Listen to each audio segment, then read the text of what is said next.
Did my camera get black? And after this, we're live.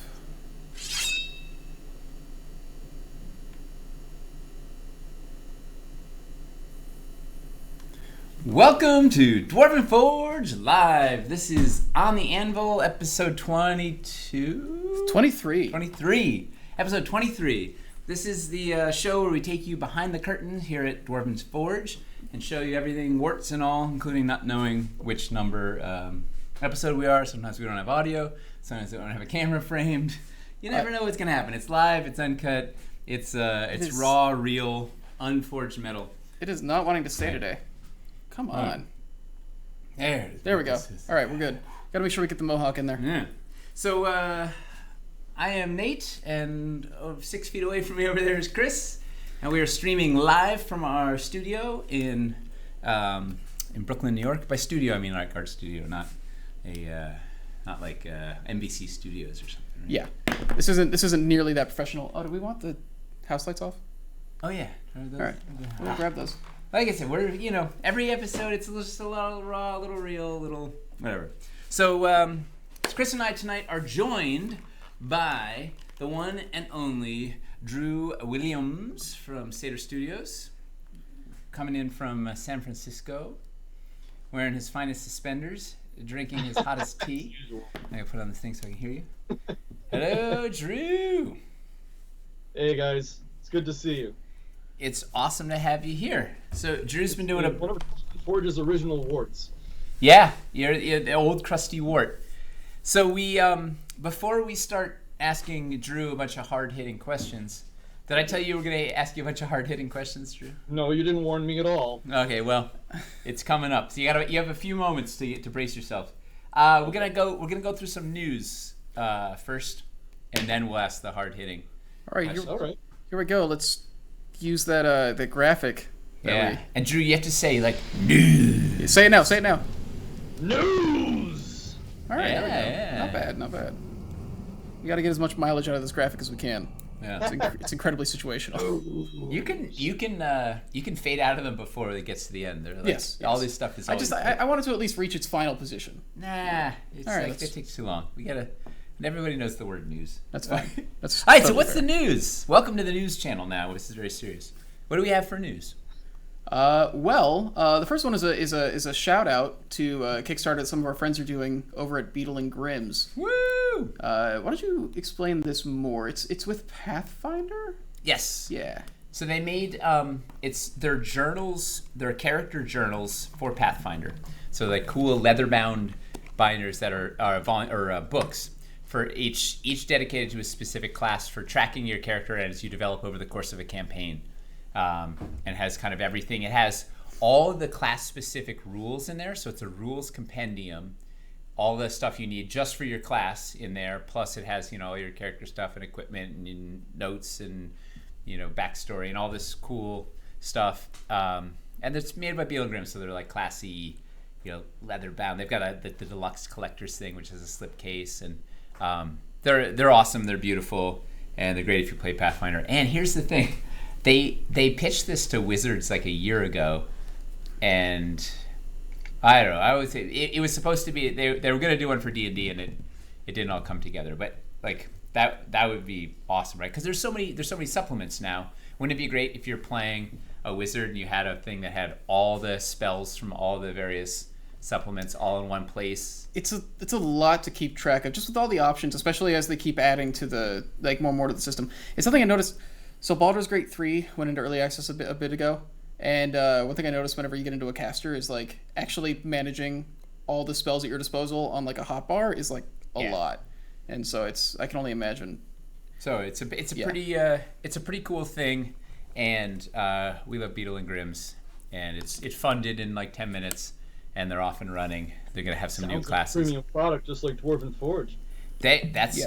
They're like they're like sisters to us that way, or brothers, or I don't know. I think they both work. Yes, they're like siblings. Yeah. They're just different words for them. Speaking of Beetle and Grimm's, Chris was spending some quality time with Matt Lillard recently into the wee hours of the morning. If you've seen Wizards of the Coast or Lost Odyssey, promoting a a particular project involving Matt Lillard recently. We can say what it is. It's on Friday. It's this Friday night. On Friday. It's this Friday. Yeah, I guess there's no point being coy about it. Yeah. So Matt Lillard had an opportunity. It's his first time DMing like a public game. He started DMing this year for like his like home game and everything. This is his first time like doing it in front of people, and he's doing it for Lost Odyssey to help raise money for charity. And it's on the Wizards channel. It'll be a Yes. Friday at, I think it's 7 p.m. Pacific. Oh, my time. Yeah. It's that, or I know it's 10 o'clock something. It's either 10 Yeah. Eastern or 10 Pacific. Yeah, I think it's 7 Pacific. Yeah.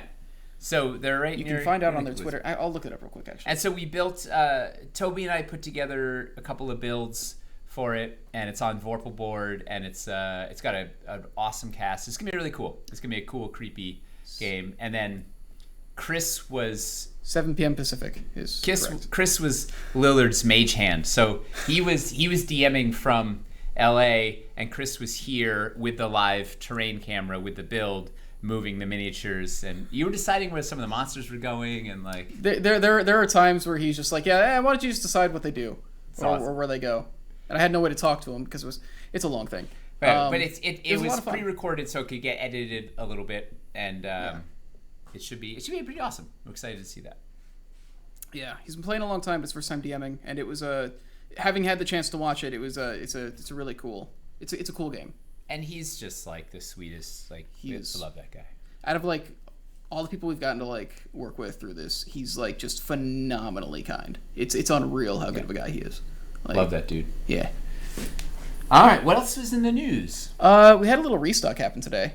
If you heard And by about that. little, you mean absolutely massive? By little, I mean the most sets we've released into the store at once in a long time. It was just under 250 sets, I think. Yeah. Whoa.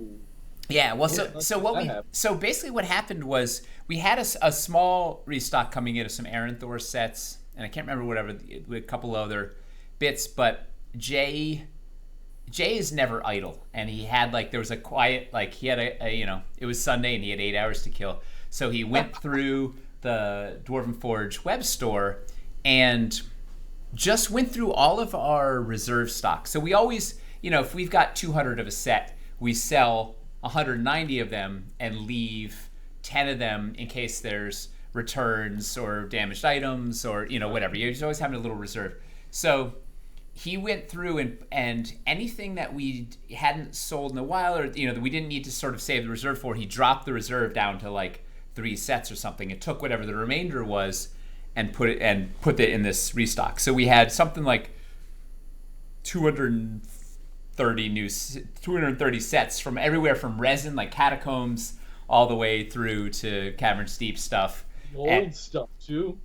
And, spanning the whole everything, just spanning the whole kit and caboodle. And a lot of it was 3 to 7 sets of 230 sets.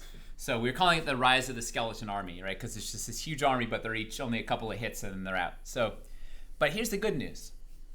It was a big success, and we're gonna do it again. I think we're gonna make it at least an annual thing, maybe even every 6 months. I don't know if we have enough. I don't know, but we're gonna definitely do it again. So maybe every year we clear out the reserve if there's anything that can go. Although, what Jay just did wasn't just an annual thing. That was something he did after a longer period of time than just a year, right? Yeah, it hadn't been done in a while, but so it might not be as big next time around, but it's something we can do. It's something nice. Yeah, and it's kind of a fun way to get some of the sets that just may, I don't know. Some of them we may never make again, some of them whatever. So it's kind of a neat scramble, and I think we actually did it right this time and told people in advance and had a page that showed all the sets. And yeah, one of the things we've really been trying to do is communicate better about restocks, because it's something. It's a small group of artists that are trying to do a big project every year. And so a lot of the business side of things just kind of gets hard to keep up with. So we've been trying a lot more recently to be communicative about that. So we had a PDF available of what all the sets were ahead of time, so that people could see if something they wanted was on there. Well, there's and even stuff a shop page that had everything. It was all out of stuff. It confused people because when the email went out, everything was out of stock because we hadn't actually loaded it. So they're like, well, why are you sending an update of all this stuff that's out of stock? It's like, well, no, it's about to go. One sec, whatever. But so that was a big success. This Skeleton Army seems to people were, I don't know, hopefully a bunch of you got a bunch of sets that you were excited about. Worked out. And for the diehard Dwarven Forge collectors, they know how special this is. It's like, oh wow, I can get one of those now? Yeah. I mean, scarcity occasionally happens with Dwarven Forge stock. Anybody who buys Dwarven Forge knows this by now. When I'm going to a convention, I'm demo gaming, people will come to me and say, I was trying to get this, and this, and they weren't in stock at the time. It's like, soon. Yep. But that kind of scarcity, that isn't by design. But that is soon. The thing. It's like, you want Dwarven Forge, it's a top-notch product. People buy it up, and then you gotta wait. Well, we're small batches at irregular intervals. Yeah. So it's just the nature of the beast. These are really premium stuff, so. Yeah. Facts. What else do we have in the news? We got some quick updates on Plaguestone and Hellscape Encounter 3. The things that we've got getting out there to get fulfilled. Plaguestone got held up for a little bit in Germany, but we got news that today it finally made it through. I heard some people are starting to get their tracking emails. So Plaguestone in the EU is finally getting delivered. It's finally through customs. And this just in. Our current plan, once I say it's current, so this is disclaimer that should go at the beginning of every On the Anvil is things may change, right? The thing that's happening right now may be different next week, but the current plan is we are going to have Plaguestone live in the web store on Black Friday. So buckle up. You can dive in and get some Plaguestone. Plaguestone was our Pathfinder 2 tie-in sets that we did last year. They just shipped this year, and nobody's had a chance to buy them if they didn't pre-order. So this will be your chance to buy them. And we've got good stock on that stuff. So there's 4 encounters, or they make up one big encounter. There's 4 sort of, I guess we call them encounters. We didn't call them encounters? I don't know. 4 encounters, and then there's the individual sort of new bits, dungeon dressings and plants and cages and cool stuff. Yeah. So that's coming in for Black Friday. So buckle up. And then the Hellscape Encounter 3 build guide went live today, or I think it will went be live up tomorrow. Today. It got finished or is getting in proofing, but we're inches away from having the build guide for Encounter 3. Excellent. And here's this hot piece of news. We're going to our build of the month for November, which any of you guys that were watching on Twitch, the building of the month, we did it with Hellscape. That's going to go live November 11th. As a bundle, and also we have a mini Hellscape restock that's going to go live with it. So there's going to be some bread and butter sets like the walls, floors, and corners, which is like the sort of a great mandatory building set. There's some Encounter 3 core sets. There'd be some, not a lot, like 10 or 12 sets, but a bunch of stock of 10 or 12 sets or something will be going live there. So November 11th. Then we'll have a build of the month bundle. And we're trying, no guarantees, we're trying to have the December build of the month ready for Black Friday also. So we'll have that build bundle. So we'll see. I'll confess, I had no idea you guys had so much going on at the same time. Drew, it's like it's head spinning sometimes. It's half of our job is trying to figure out how to stay ahead of all the things that we're trying to do and figure out how to keep it coordinated, especially as we're this wildly fragmented office right now. Like. I was always associated with that from the development standpoint. I never quite looked at, in front of the curtains to see what was going on. It was like, there's a lot being released at the same time. You're always 2 curtains deep. You're like way in the... Yeah, that's my problem. 2 curtains Remember the situation we were in before, like, Caverns Deep was finished going out, and we also still had Caverns Deep fulfillment going. Oh, yeah. While we had Plaguestone and Hellscape, and it's the worst. Yeah. Slash the best. Slash the worst. I'm going to steal that from you, Nate. 2 curtains deep. Sold. Have it. Give me in royalties.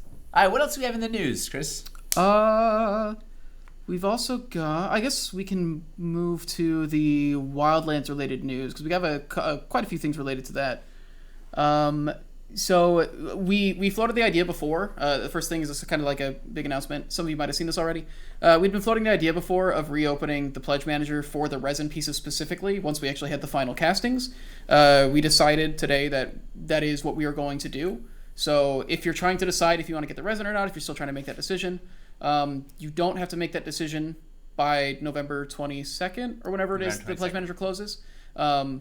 We will be cutting off Dwarvenite when the Pledge Manager closes, but the resin, since it's on a different production run, we can open that up in December or January when we have the actual finished painted castings to show you. So Drew, Eli and Michelle each did a resin showpiece, an art piece, an artistic victory lap, which we're doing as a special edition resin piece. But they were literally like working on it right up until the Pledge Manager opened, so we don't have castings yet or painted masters. So basically, we're going to reopen and let people add those once they can see the final painted masters, if they're so inclined. And they're bonkers. You'll lose your mind when you see like the. I would love to see this. Eli did Threshold of Worlds. It's these two intertwining trees, a dead tree and a live tree, twirling together on two rocks. And Michelle did this arch, the moonlit arch, this crazy Eladrin that sounds ruins. so like both of them. Yeah. Oh yeah. Well, it was the project was, it was basically like, what are you super excited about? Let's figure out something that you can just be staggeringly passionate about and just like do a cool show off piece. And yeah. The Moonlit Arch definitely feels like Michelle getting some of those runes pieces that got cut. It's like her like getting to go back to runes after some of those pieces got cut. Yeah. There was a terrible convergence of events that made it so Nina couldn't do one because she was going to do one that was going to be mind blowing also, but it did not come to pass. Nina's right there at headquarters. She's busting her butt with everything else. I guess she must have been overwhelmed with. There were a whole bunch of things that kind of the perfect storm of things not going right that knocked it off. Yeah. That's a pity. Oh yeah. It was, but you know what? There's going to be more, and we'll do. I think, assuming there's decent reception for these, we'll kind of make this tradition of like a cool resin showpiece. We sort of did it, in Hellscape. We had a resin. We did the Dread Portal and the Hellgate remastered, and so now I think it's turning into a tradition of doing some resin pieces. Hey, if this happens next year, count me in. I'll throw something at you. Yeah, you up for an artistic victory lap? Yeah, definitely. Yeah. I don't know if I mean, we probably can't do a figurine. Sure we can. Wait. There's no rules. Here the rules are it needs to be castable in resin, so it can't have too many thin, breakable pieces. So that was like that so was... it has some sort of beefy monster type thing if I'm going to do a creature at all. Yeah. What if that's how we produce something like the worm that we showed up before? Even that was going to be a tough because I wanted to put an LED or whatever. But yes, there's exactly something that's beefy, and we'd figure out the limitations and you could go bonkers. Yeah. So. Is that worm still a possibility? I don't know. We'll see. Because that thing is glorious. Yeah, no, it's awesome. I mean, Todd crushed it. Yeah. We'll see. I don't know. You can never say never on any of it. Yep. Yes. All right. So what else? What else do we have in the Wildlands? So we had talked about that survey that we wanted to send out as well. That's going to go out next week. So basically, we ended up sending out 2 email blasts this week, which we send out like 1 email blast a month at best, and now we sent 2 in a week. So we didn't want to send a 3rd email blast in the same week. So first thing next week, probably Tuesday morning at like 9 a.m., we're going to send a survey asking you guys, what are you interested in for the future for the next Kickstarter? And hopefully we'll get a whole bunch of feedback before November 9th because we have a big summit then. That'll be fun. Some other stuff we have. Wild Helllands. The Wild Helllands, yeah. So if you missed it, we had another compatibility build that shows like Hellscape and Caverns working with Aranthor. It's a great build. It was one of my favorite compatibility builds I did, and we haven't sent out an update about it. So in case you missed it, there's a cool video on YouTube where you can see Hellscape flowing into our new mountains, flowing into caverns, and it's just like it's pretty awesome. That's up. We can watch that now. It's already up. It's on the YouTubes. It went up a couple days ago. Well, Drew, you should subscribe, and ring the bell on our YouTube channel, and then you'll be sure to not miss out on any of our quality content every month. Because do you know how many videos we put out a month, Drew? No, I do not. I don't either. But it depends on if there's a Kickstarter going. I know at least a couple. We build of the month and.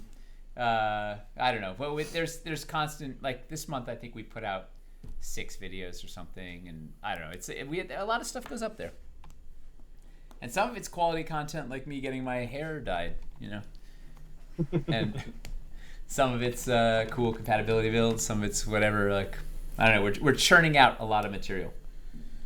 And more coming. I went through the list with Selena. We have 13 videos that we want to shoot before the end of the year. Great. Yeah. I mean, we have a lot of editors now, so we'll be fine. Yeah. But it's a lot. It's good to have. We have the best team ever. Period.com.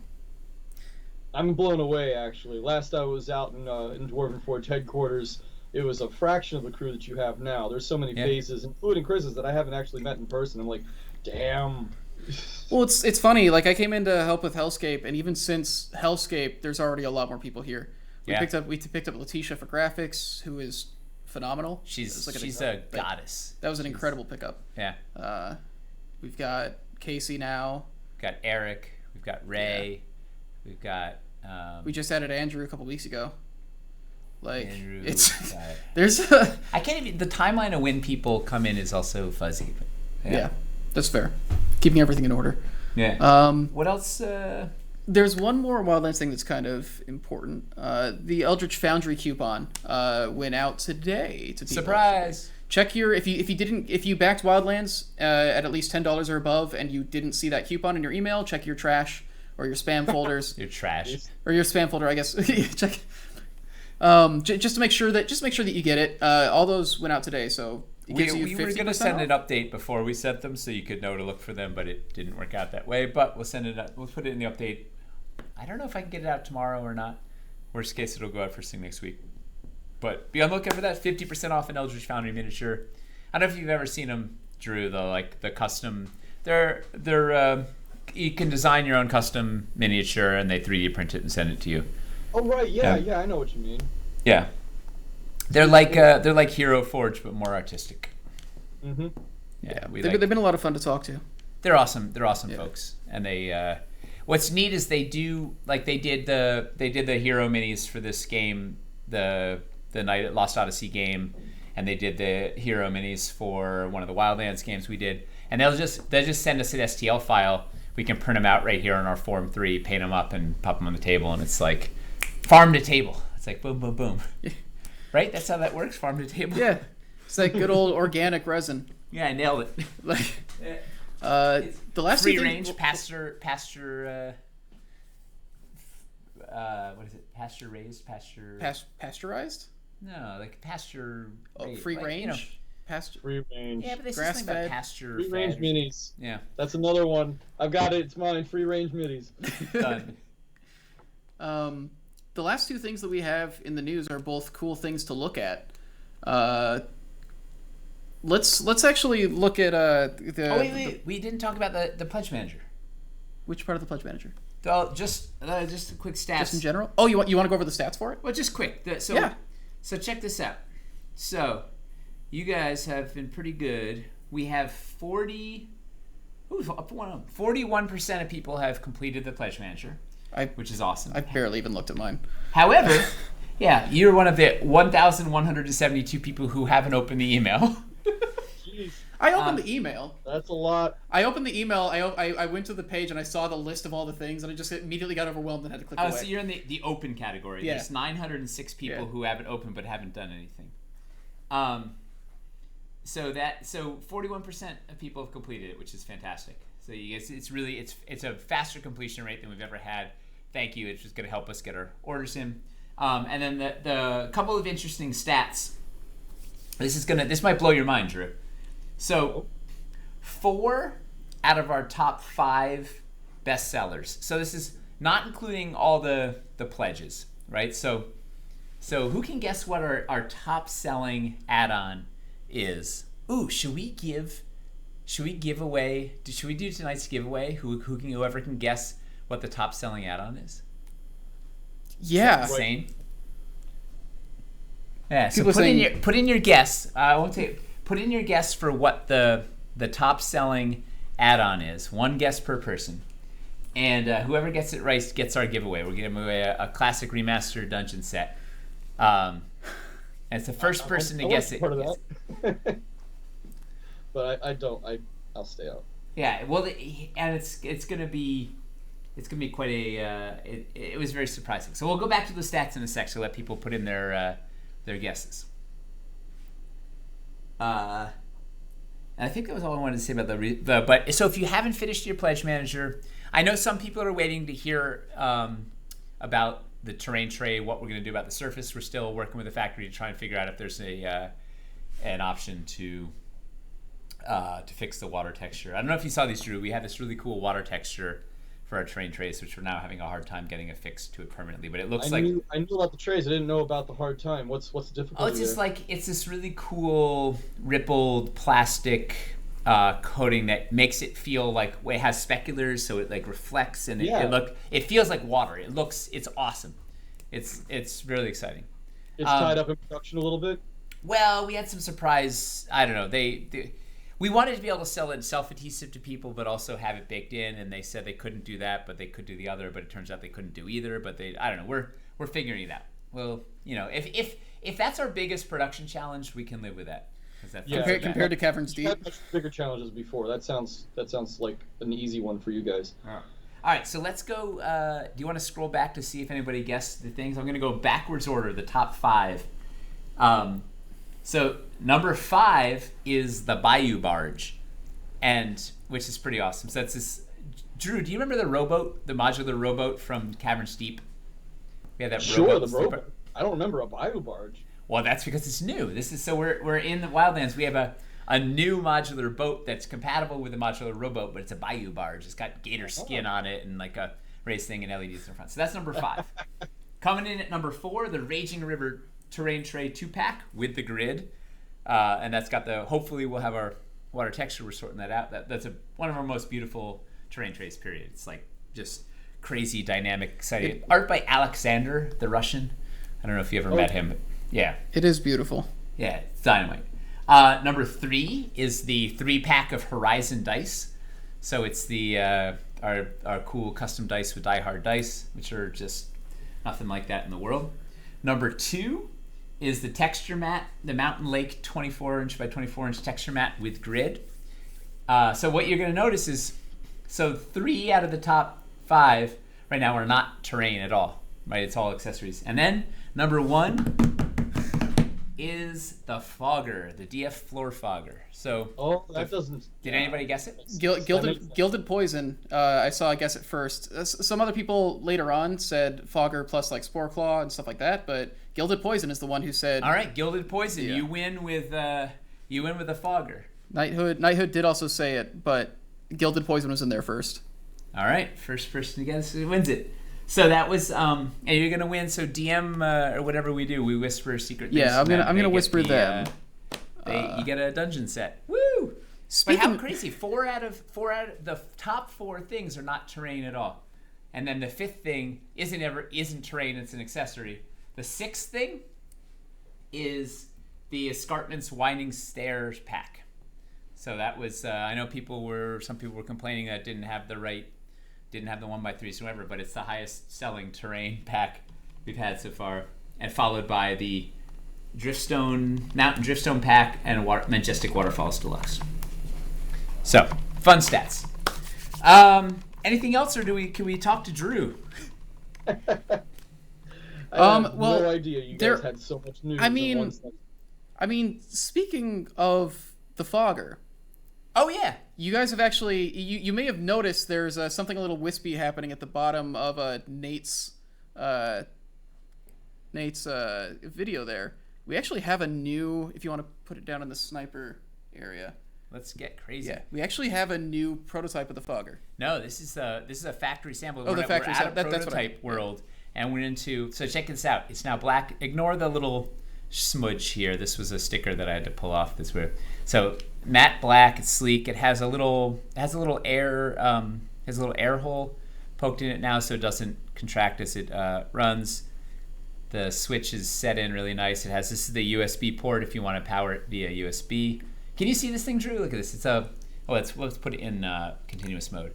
So this is a miniature fog machine to put in, and we have a couple of pieces designed for it. Yeah, it doesn't surprise me that thing was like so popular. It's because it's dynamite, and look how high. I don't know if you can see. It's like got a little more power now. It's like that's one thing I noticed is it's a lot stronger than the version that we made before. Yeah. It puts out smoke a lot harder. It's so cool. I mean, at first it was just you, Nate, creating those videos like Kickstarters ago and insisting on having a fog machine and everything. And dude, and 40 pounds of dry ice. I would churn through 40 pounds of dry ice without even incredible thing. And now everybody wants it. Because you showed it, so you got to have it now. And we're making it, so it's pretty exciting to have it in black and clean up and whatever. So hopefully we'll have more. Wow, look at this! It's just churning. It shoots. Dry ice. It's way stronger than what we initially had for sure. Yeah. Yeah. Yeah, it's getting better and better. So we will. It'd be fun to show you more things as we get them off the line, so you see it here first. Some people were wondering if the sticker is going to be on the final version. No, if it'll it was a sticker written in Chinese to track the thing. Is there a sound? Does it make a sound? I can't hear anything. No. It makes a sound of PCs dying. It runs on 3 AAAs that are in there, and tap water, just tap water. Damn. And that's got regular mode and interval mode. So it'll go off every 3 seconds of fog every 10 seconds. People are wondering if the air hole will make it leak if it's on its side. Not yet. Doesn't even leak when it's upside down. It's like literally a pinhole. Yeah, I'm not seeing any. Surface tension might prevent it from happening. Yeah, it's because it was creating a vacuum before. It was actually pulling the body of the thing closed as the water got pulled out and it was getting so it's just like a little thing. So but yeah, no, it's great. All right, so Drew. Oh, wait, was there anything else we had to show before? There was one more thing we had to show. What? Well, there's more. Yeah, there's one more thing. So in the final, it's not a piece. It's in the final minutes of the Kickstarter. We made a promise that you and Stefan would dye your hair, and Stefan has finally come through. So we're gonna go ahead and. Drew can't see it though. Wait, I thought he was rather timely with that green hair. Let's see. It was a last bet. It was a bet in the last 10 minutes. There we go. He took it like a champ. Yeah, he did it. That is certainly green hair. Was that a video of Anne doing it on him on the back porch of his house? It's awesome. Yeah. That was sweet. Rocking that was adorable, actually. Wildlands green. They are an adorable pair. He found his match. Well.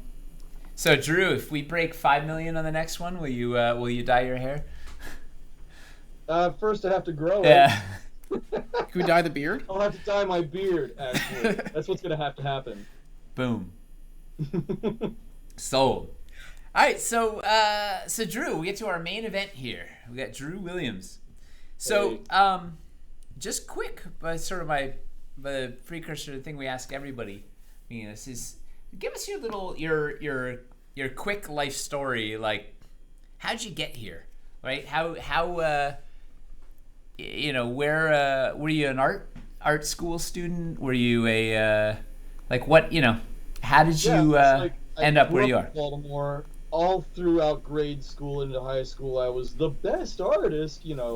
Other quote unquote talented students know what I mean. It's like the teachers who can't draw a lick will hunt you down and pull you out of your class so they can get you to do their projects because they can't draw. That was my life ever since 3rd grade. And then I went to art school, first in Baltimore, and then much later here in San Francisco at Academy of Art University. And I've always been doing art stuff. Although guys, don't bother with art school. I mean, some people it's good, but I feel that you can learn a lot of everything that you need to know for your business just by talking with your peers and colleagues and just learning from them. My best education was just one-on-one with other professionals. That's the best way to go with art. And actually just working, right? Yeah. Spending 4 years working and maybe even getting paid for it rather than in school. Yeah. Exactly. It's the old-fashioned way. It's like back in the Middle Ages. If you wanted to be an artist, you went to train under a master. You helped get their studio work done, and after so many years, if you were a good boy, they would go ahead and say, all right, you can go and be your own artist in another city someplace else. That kind of thing. Anyway, yeah, but that at the same time, that is like one of the bonds that I had with Stefan. The way I got involved with Dwarven Forge was because he also did that art school kind of thing, and we just had that connection without even without even knowing each other about that. We just had that kind of rhythm where it's like, oh yeah, I went to art school and I feel that. I know what you're talking about, and that sort of thing. Were you playing D&D and stuff as a kid? Were you a fantasy geek? Oh yeah, I picked up D&D with the Moldvay book back in the early '80s, 84 maybe, something like that. And I just kept on doing it. I didn't start dealing, I didn't play with miniatures at all until like perhaps '88, '89. So it was just pen and paper for me for all those years. Well, who could afford, like, I don't know, the minis were expensive as a kid. I could get to a store, but yeah. Games are way different. Yeah, that's true. I guess you didn't have like Reaper's online store or something to grab minis. I would mail order from Raul Partha. Had a store that you'd go to buy your miniatures, or you didn't. You mail order. It was like you'd send in the little thing to Raul Partha, and 4 to 6 weeks later, you'd get this little package of lead miniatures. That's what Dragon Magazine was really good for back in my day. You could find advertisements in Dragon Magazine, and you'd order the miniatures, and they'd come to the mail. It was pretty quick. Like I seem to remember TSR sending me stuff within a matter of a week or so. USPS, no problem. Yeah. The miniatures thing was weird. I bought my first miniatures from Electronics Boutique. Shouldn't they be selling video games? Huh. They always have had, they always, they still do that too. Well, I guess, EB isn't really around anymore. Still? Well, they sell a lot of GameStops. They sell a lot of like little figurines and stuff like that. Like depending on the ones you go to, like there are some that have. I've gone in and seen like $400 like sculptures of like Captain America and stuff in some GameStops. Maquettes and the statuettes and there's big money found in that. Yeah. So it's interesting. I guess they're related. How did you get into sculpting miniatures? Right. So you went to art school. What was the plan? Were you going to? The plan was to hide from the recession back in 1991 when I went to my first art school situation. It was like, oh my god, I can't find a job. Hey, I've been accepted at art school. Bye. So I went on over, stayed in the campus as long as I could until things leveled out outside the campus. My plan there was to become an illustrator, I think. I didn't start sculpting until a couple years after my undergraduate when I realized I didn't want to do illustration. I wanted to do miniature sculpture. It was just this I gotta have it situation. What caused the switch? Why were you like, man, I don't want to do illustration, I want to sculpt, not just sculpt, I want to sculpt miniatures. Like that's such a weird specific. Miniatures as far back as 1989. I remember this because I was at an Origins convention, and there was this guy I met at the Origins convention. It was back when they were doing tours, and this guy turned out he was a miniature sculptor, but he was very reticent to tell me anything. And at first I thought he was just being stuck up or something. Now he was probably just very shy. In any case, or he didn't want you to like go down the path. He's like, man, this is a hard road, kid. Saved me from a terrible fate. But I was frustrated because it was an opportunity for me to understand how to do this craft. I was a talented young man. I could do this too. Please show me. And he wouldn't. So it was like years later before at Armory Warehouse, Game Supply Warehouse in Baltimore County, where I ran into Bobby Jackson, who does a lot of miniature sculpture. Now I think he's working for North Star a lot, but back in the day he was working for Reaper Miniatures a lot. Yeah. And he was the first miniature sculptor I ever met who just open-armed welcomed me into the club, showed me what he knew, introduced me to people. I hooked up with him at first WinterCon and then Gen Con that same year. That was back in, I think, 98 or so. And that's when I met Stefan. As soon as I got to Gen Con, that was actually my first Gen Con, back when they were still in Milwaukee. And I met up with Stefan through, of all people, Sandra Garrity. You might recall that Stefan was originally hiring people like Sandy to do a lot of the small little traps and the lizard men. I think those were Sandy's. Yeah. So Sandy was demo sculpting there at Gen Con for Stefan, And Stefan, oh, cool, great, good to know. Put a face to a name, and I really love the work you've done. But I want to sit next to Sandy. So I was just sitting next to Sandy and drinking in all the knowledge he had to give me. Because once I met Bobby, I couldn't get enough. It's like Bobby's showing me all these things. Just imagine what will happen if I talk to this person and this person. So it was Sandy Garrity and me, and I was just following her around. And she loves sharing tips and tricks.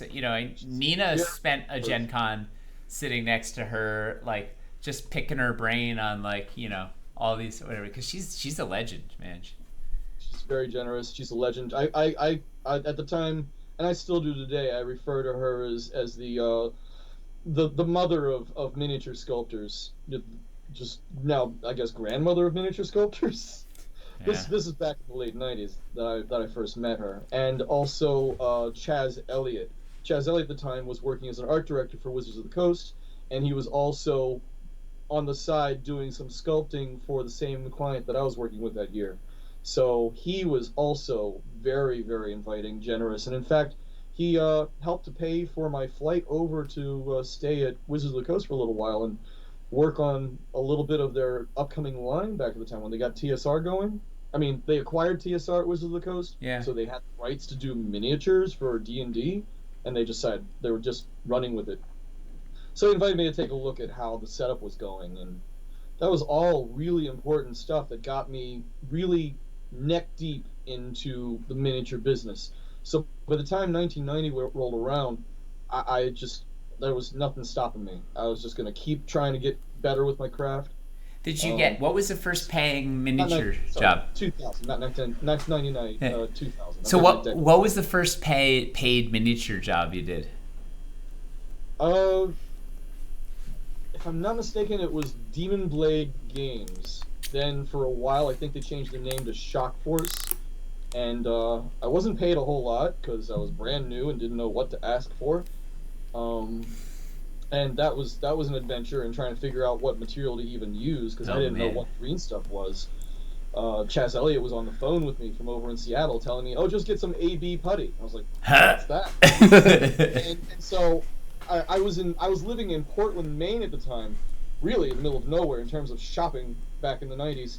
And I went down to the docks where there was a hardware store that sold supplies for repairing boats. Not a lot of good stories start with this. So I went down to the docks there, like. No, that was a mistake and a half. And I came away with what they told me was AB putty, and I did it the best I could. And it was this goo that would just like droop all over the table until 2 hours had passed. It was just madness. Anyway. I digress. But you survived. You got through, and you persevered. Yeah. I also did a little bit of time at Games Workshop around that period for just to like get a feel for what the other end of the project was, where you're doing your casting and your mold making and everything, and see what that end is about.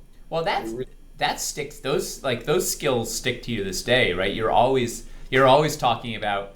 Where the mold, how's this going to fit in the mold? Where am I breaking this mini so I can fit? It's a huge part of the process. I feel like on your end, it's like you have a very good understanding. Like literally, the factory didn't have to do anything. Those Wailuli you sculpted, like they didn't have to. Like those breaks are perfect for them. They literally cast it as is, and we're like, all right, this is like exactly what we need. I mean, I can make mistakes as the years go by.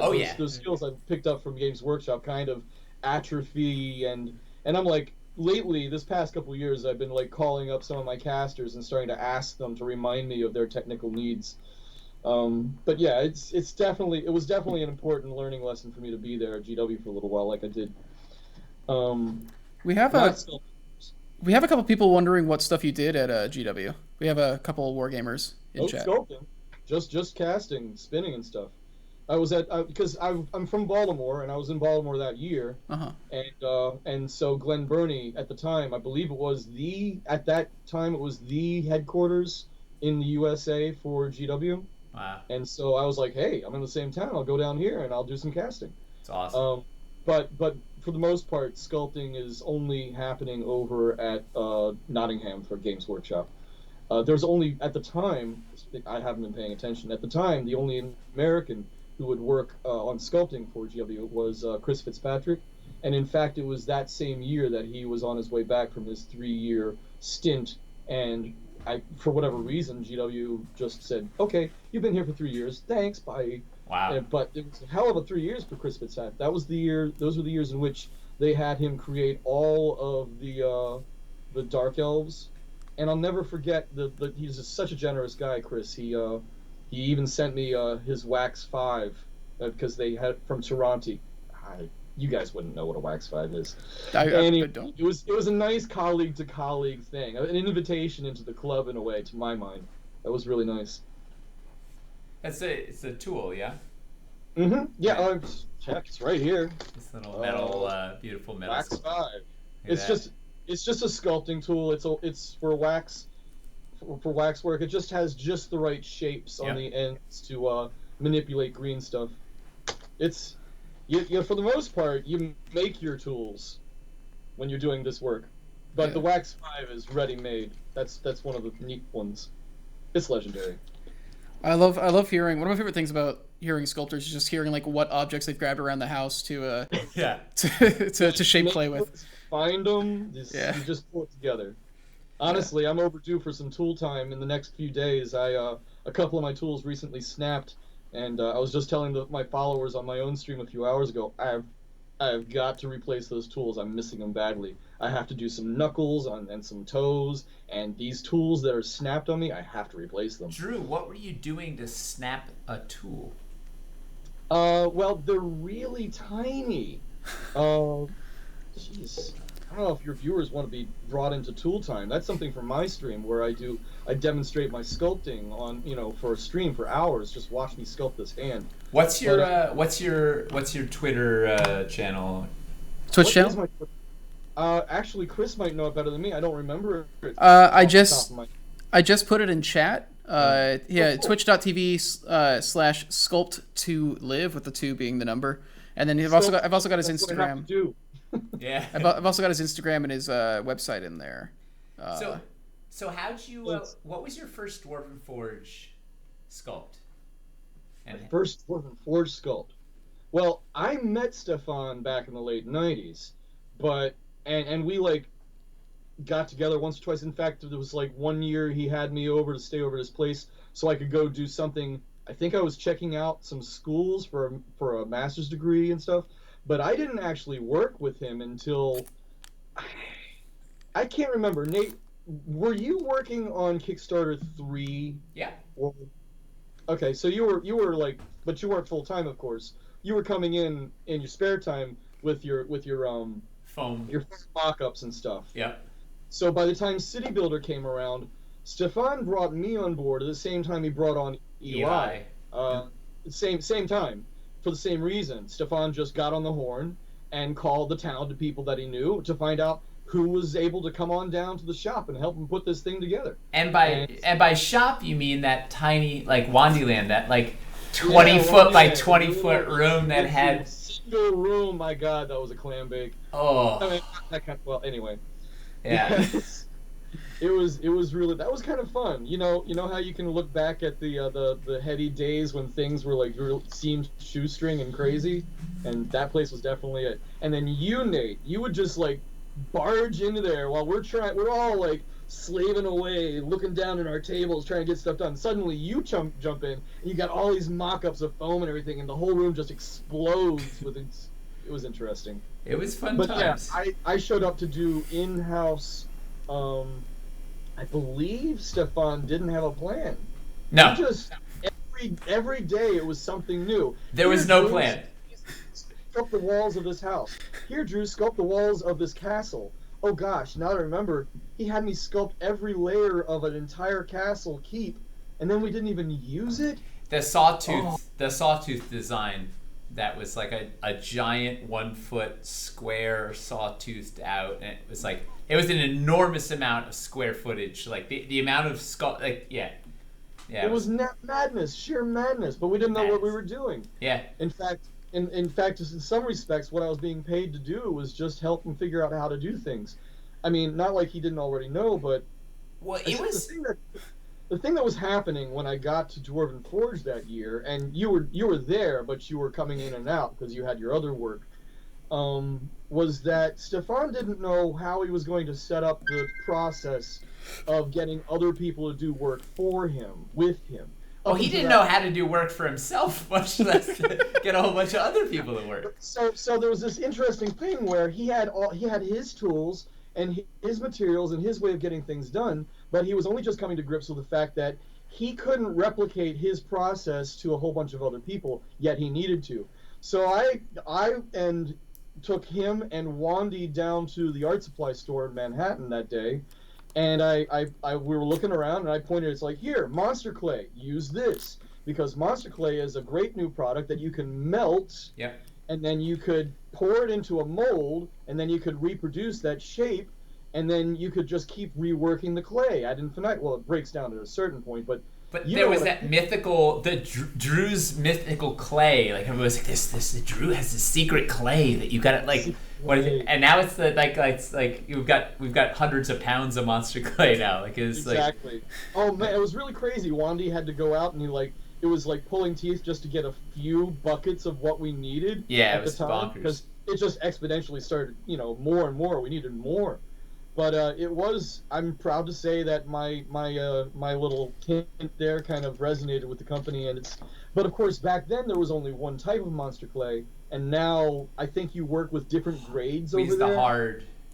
Yeah, they didn't have that back then. So that's what was kind of bonkers about that was the fact that that castle design was just insane.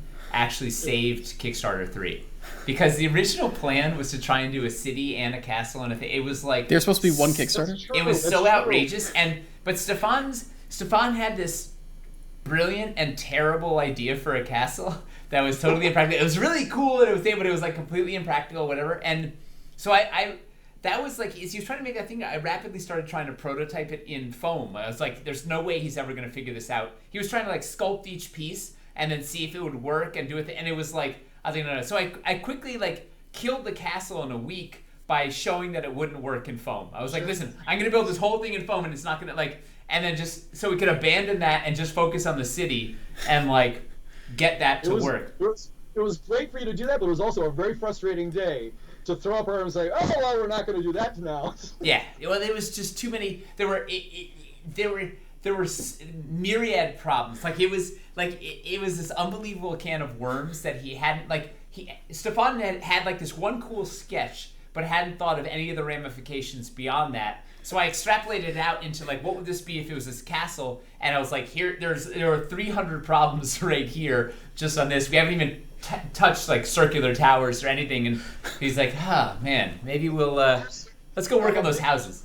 Fun. That's why I kept coming around. That's the thing. That was a mistake, but that's the thing about that was one of the beating hearts about Dwarven Forge, and him creating it, is that he's pretty fearless. He's like, I don't know if it's gonna work. Let's try it and see. Well, and that's such a crucial part of DF culture is permission to fail, right? Try. You're not gonna get it right the first time, so don't be afraid to do things that don't work, and try it and try it and try it, and like. The key is figuring out how to do it quickly so you can fail as fast as possible. Not spend. He spent 2 months trying to fail on the castle, and it's like, no, we got to get through that fast so we can get to the next thing. It doesn't work to get the next thing. It works until and then it took a whole other year to get the castle. But then it was like, okay.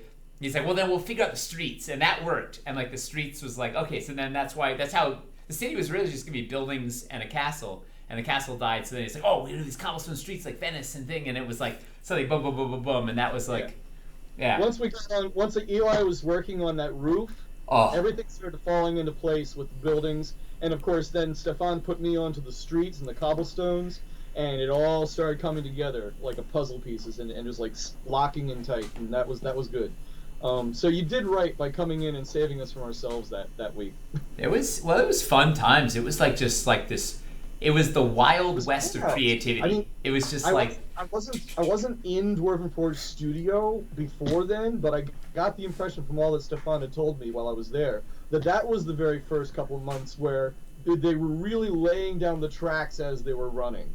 That before that, it wasn't quite so hectic. He was shoveling money into the train as fast as he could to get it up to full speed without any tracks. And it was just like, oh yeah, no, it was wild. It was wild times. It's just raw creativity and like all these things and like yeah.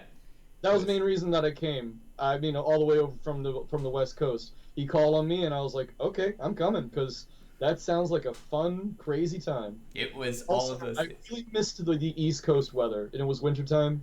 Yeah. It's always wintertime when you guys have me over, so Always. I love it. It's the best. So, so let's look at some of these. We've got some concept art, and I'd love to look at the concept art and then the final, and talk about some of the things that you sculpted for Wildlands. And what do we? Let's look at the Wailili first. We'll go small to large. So let's pull up this sniper cam. Oh wait, Drew can't see this, can he?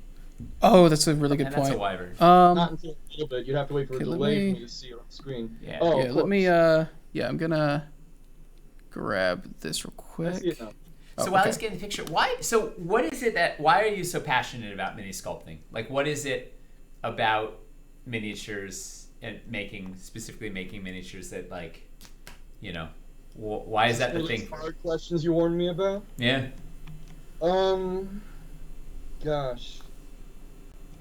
It goes all the way back to when I first started playing D&D and pen and paper, because my first impression of Dungeons and Dragons was off the television, on one of the 13 channels, and it was some newscasters who didn't really know what they were covering, and a blurry shot of some figurines on the tabletop. And something about that image of Little Wizard and the warrior figurines and the little wall pieces and some The kids just Wailili? playing. And I was like, I gotta play that game.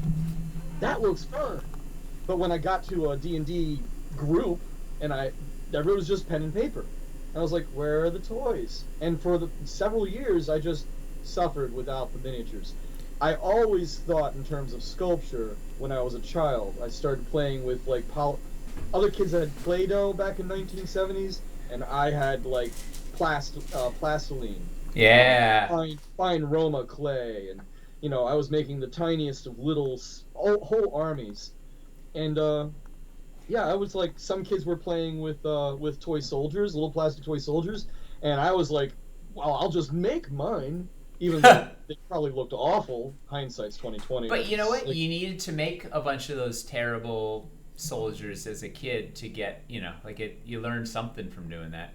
Yeah. So I was always sculpting little things. It was just pent up urges to play with and create miniatures cultivated from the mid 80s when I couldn't access the tools. Yeah. As soon as somebody showed me what I needed to do to start doing it, I really wouldn't be satisfied with anything else. Even though I was trained as an illustrator, and here at AAU in San Francisco, I was trained for maquette sculpture for film and games.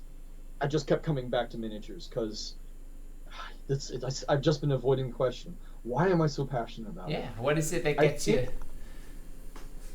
It's the storytelling. It's a really concise storytelling.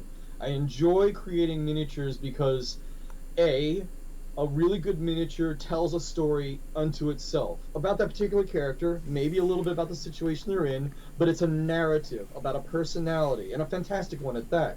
But then, up the game, you combine them in infinite ways with all these other miniatures from all these other makers, all these other sculptors, in all these other scenarios on this table, and it creates whole new stories every time. So I guess chiefly for me, it's about narrative. It's taking pleasure in just playing with a narrative, and a simple one too. It's a little snapshot of a story captured in a little, like, what's the story of this little tiny creature, and why does it have I don't this? have to get excited about too grand a vision. I can get very excited about a very small thing. It's very modular. I can get excited about it, and then I can put it down, and I can move right on to the next excitement. And it's this gravy train of excitement. Every time a new miniature comes to my attention, I'm into it. When these concepts came to my attention, it's like, Drew, can you do this? Half of the fun's already done for me. The concept artist has already got really excited themselves and created this great story, and now all I have to do is just wrap myself up in it. Yeah. It's like, apart from the technicalities of trying to get it done, I also get to enjoy just it's kind of like when some people will paint a It's miniature savage. and they get that creative, jolt from Yes. like coloring it their way. I get that kind of excitement from like sculpting after really good concept art. So really good concept art comes my way, and I'm like, I get that kind of excitement too. It's like I want to make love to this art.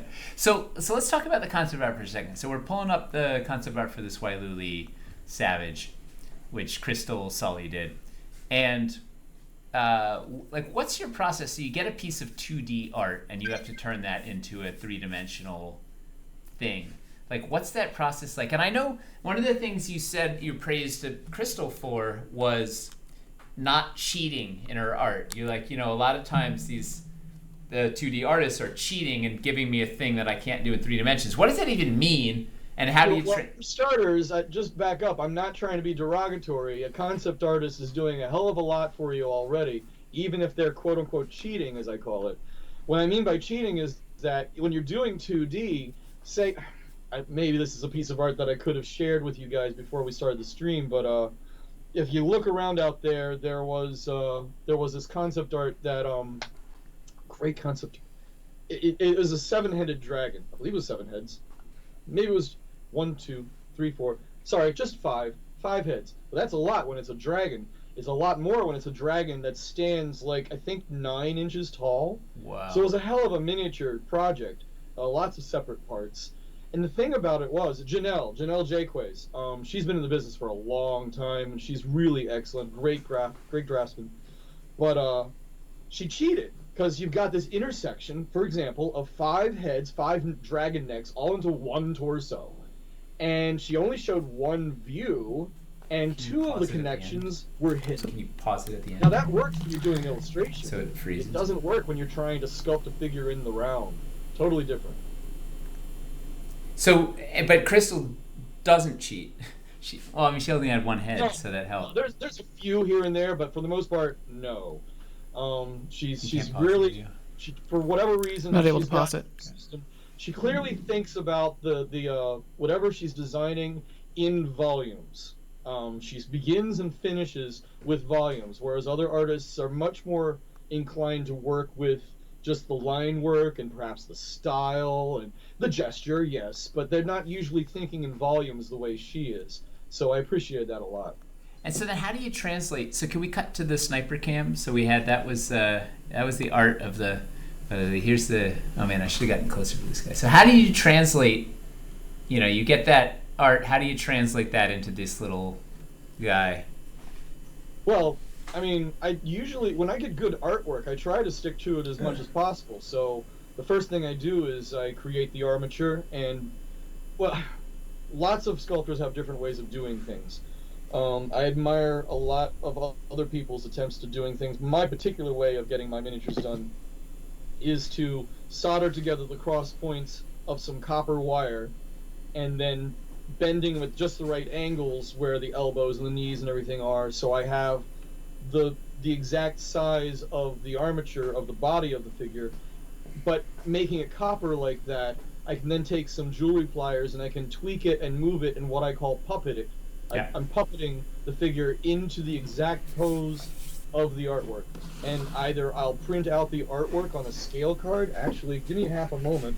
I've got a scale card I can show you. I love you did that scale card you did of the basilisk was super helpful. Yeah, I often will do scale cards for you guys because I want to be really strict about it. So I'll create my own scale card, print out the exact artwork on the scale card to the exact size that we know we need it to be, and then I just hold that wire right up against the card. It's like, it has to be bent at this angle, and get that. So most of the time, with only a few exceptions, I'll try to capture the entire motion of the artwork and just replicate it in the armature's pose.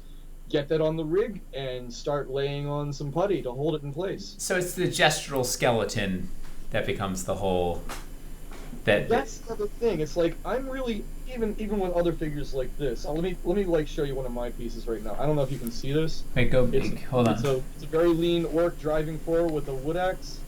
This is part of Orktober. Yeah, this is part of my orc. I got 6 of them here. I've been developing over the past few weeks. I've got some followers who've been watching me incrementally all month long getting these guys done.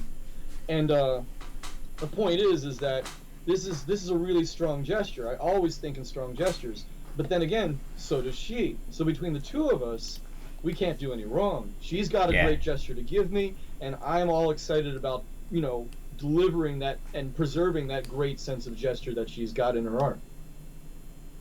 And then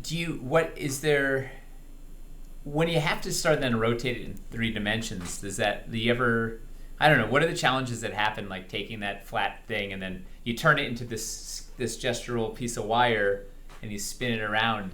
Is there ever that terrible discovery of like, oh man, this thing it only looks good from the one angle the art was done at, and then... That happens a lot. There were a few Dwarven Forge products in the past few Kickstarters. That happened a couple times, but particularly with her art, that doesn't happen as much. She thinks she works in a sense of volume. So even if she's only rendered one angle of a figure, it turns out that you turn it around in space and it still looks pretty attractive any way you look at it, which is a bonus. And you'll just cheat, right? If it's not working from the other side, you'll cheat I'll it. Tweak it a little bit. I'll try to tweak it, like it's hard to explain, but I'll try to tweak it in directions that still won't upset the gesture of the primary view of the original art. I'll do what I have to.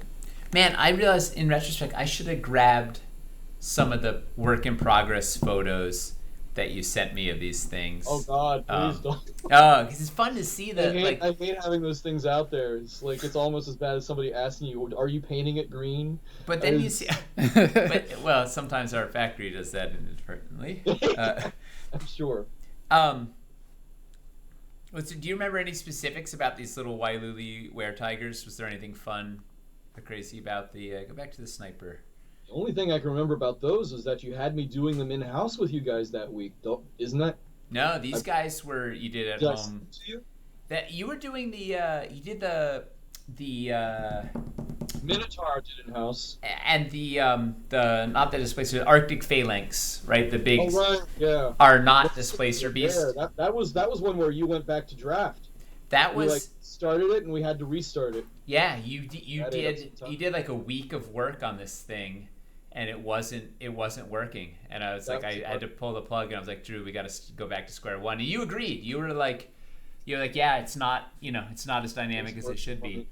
But that was tough, right? That was like a hard week of like sculpting a 6-legged panther. I seem to remember getting sick that week too. I flew all the way over to you guys, and then I caught a cold or something. Yeah, no, it was a tough. But that's one of the things I appreciate about you is like, you take the feedback. You're very honest about it, right? When you look at it and say, hey, it's Drew, it's not doing the thing. Working. You're like, yeah, you're right, and you're not afraid to just roll up your sleeves and just keep working hard. And that might have a little bit to do with my art school experience. Maybe art school did more for me than I give it credit for. But one of the things that you get when you go to art school is you get trained up to critique each other's progress. Yeah. And if you're not getting each other honest critique to help progress to the next level of your work, then you're not being nice to each other. That's being mean. If you look at something that somebody's done in art school and you just cross your arms and say,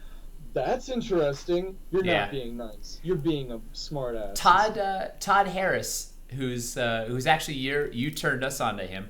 He's done some sculpting for us. Yeah, you recommended him. You were the guy that connected us with Boris.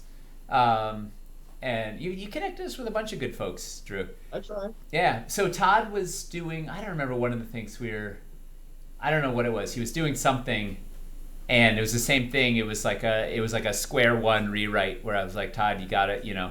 I'm sorry, but it's just it's not working. We got to go back to square one. And he was like, he's a professional, right? He's an old hat. He's done this forever, so he's rolled punches. But also he said the same thing. He's like, I went to art school. And my sculpting teacher he made us spend 2 weeks on one piece, right? And we did a thing, and then he went around to each of us. He looked at it, and he threw it at the wall, and said, "Okay, start another one." And he was like, and that was, he was just teaching us the impermanence of the thing. Whatever. I was like, man, that was terrible. But he's like, well, yeah. But he's like, but it helps you not get attached to the thing and not get your ego stuck in it and not whatever. And so he's like, that sort of stuck with me. You can tell an amateur by how precious they are about their creations, honestly. Yeah, well, he's like, he's like, he was trying to teach us a lesson of not be precious. Maybe there's a better way to teach that lesson, but it was that of like, don't be precious. There's also this thing that happens in development, same art school scenario. If you're in a drawing class and you're doing figure drawing or whatever, and your teacher will come up behind you, there's this thing in art school, it's called the red pen, where some teachers will come up with a big fat red marker and they'll just start drawing all over your work. Oh. That's part of the class. You want that. If the teacher comes up behind you and just says, oh yeah, okay, and walks away, you're no good. Yeah. Also, there was this, this is like third person. I didn't work at Citadel Studios in the 1980s. Hell, I didn't even know about Citadel Studios until 1987 or 88. But the sculptors who worked there, you could talk to them someday. And apparently, the one of the directors of the studio would come up behind the miniature sculptors there, and he would sometimes physically grab figures and start bending them around, breaking off heads. Not to be a meanie or anything, but just because. And this is the other thing. He was dead set on making sure that anything his sculptors created, if it was going to go into the molds, it was something it could cast a lot of times and not ruin the molds. Right. It had to have good production value. So that's part of what I've been doing with my works, is practicing my production values. It's so funny. I'm so the opposite. I want to make the most expensive minis to actually produce.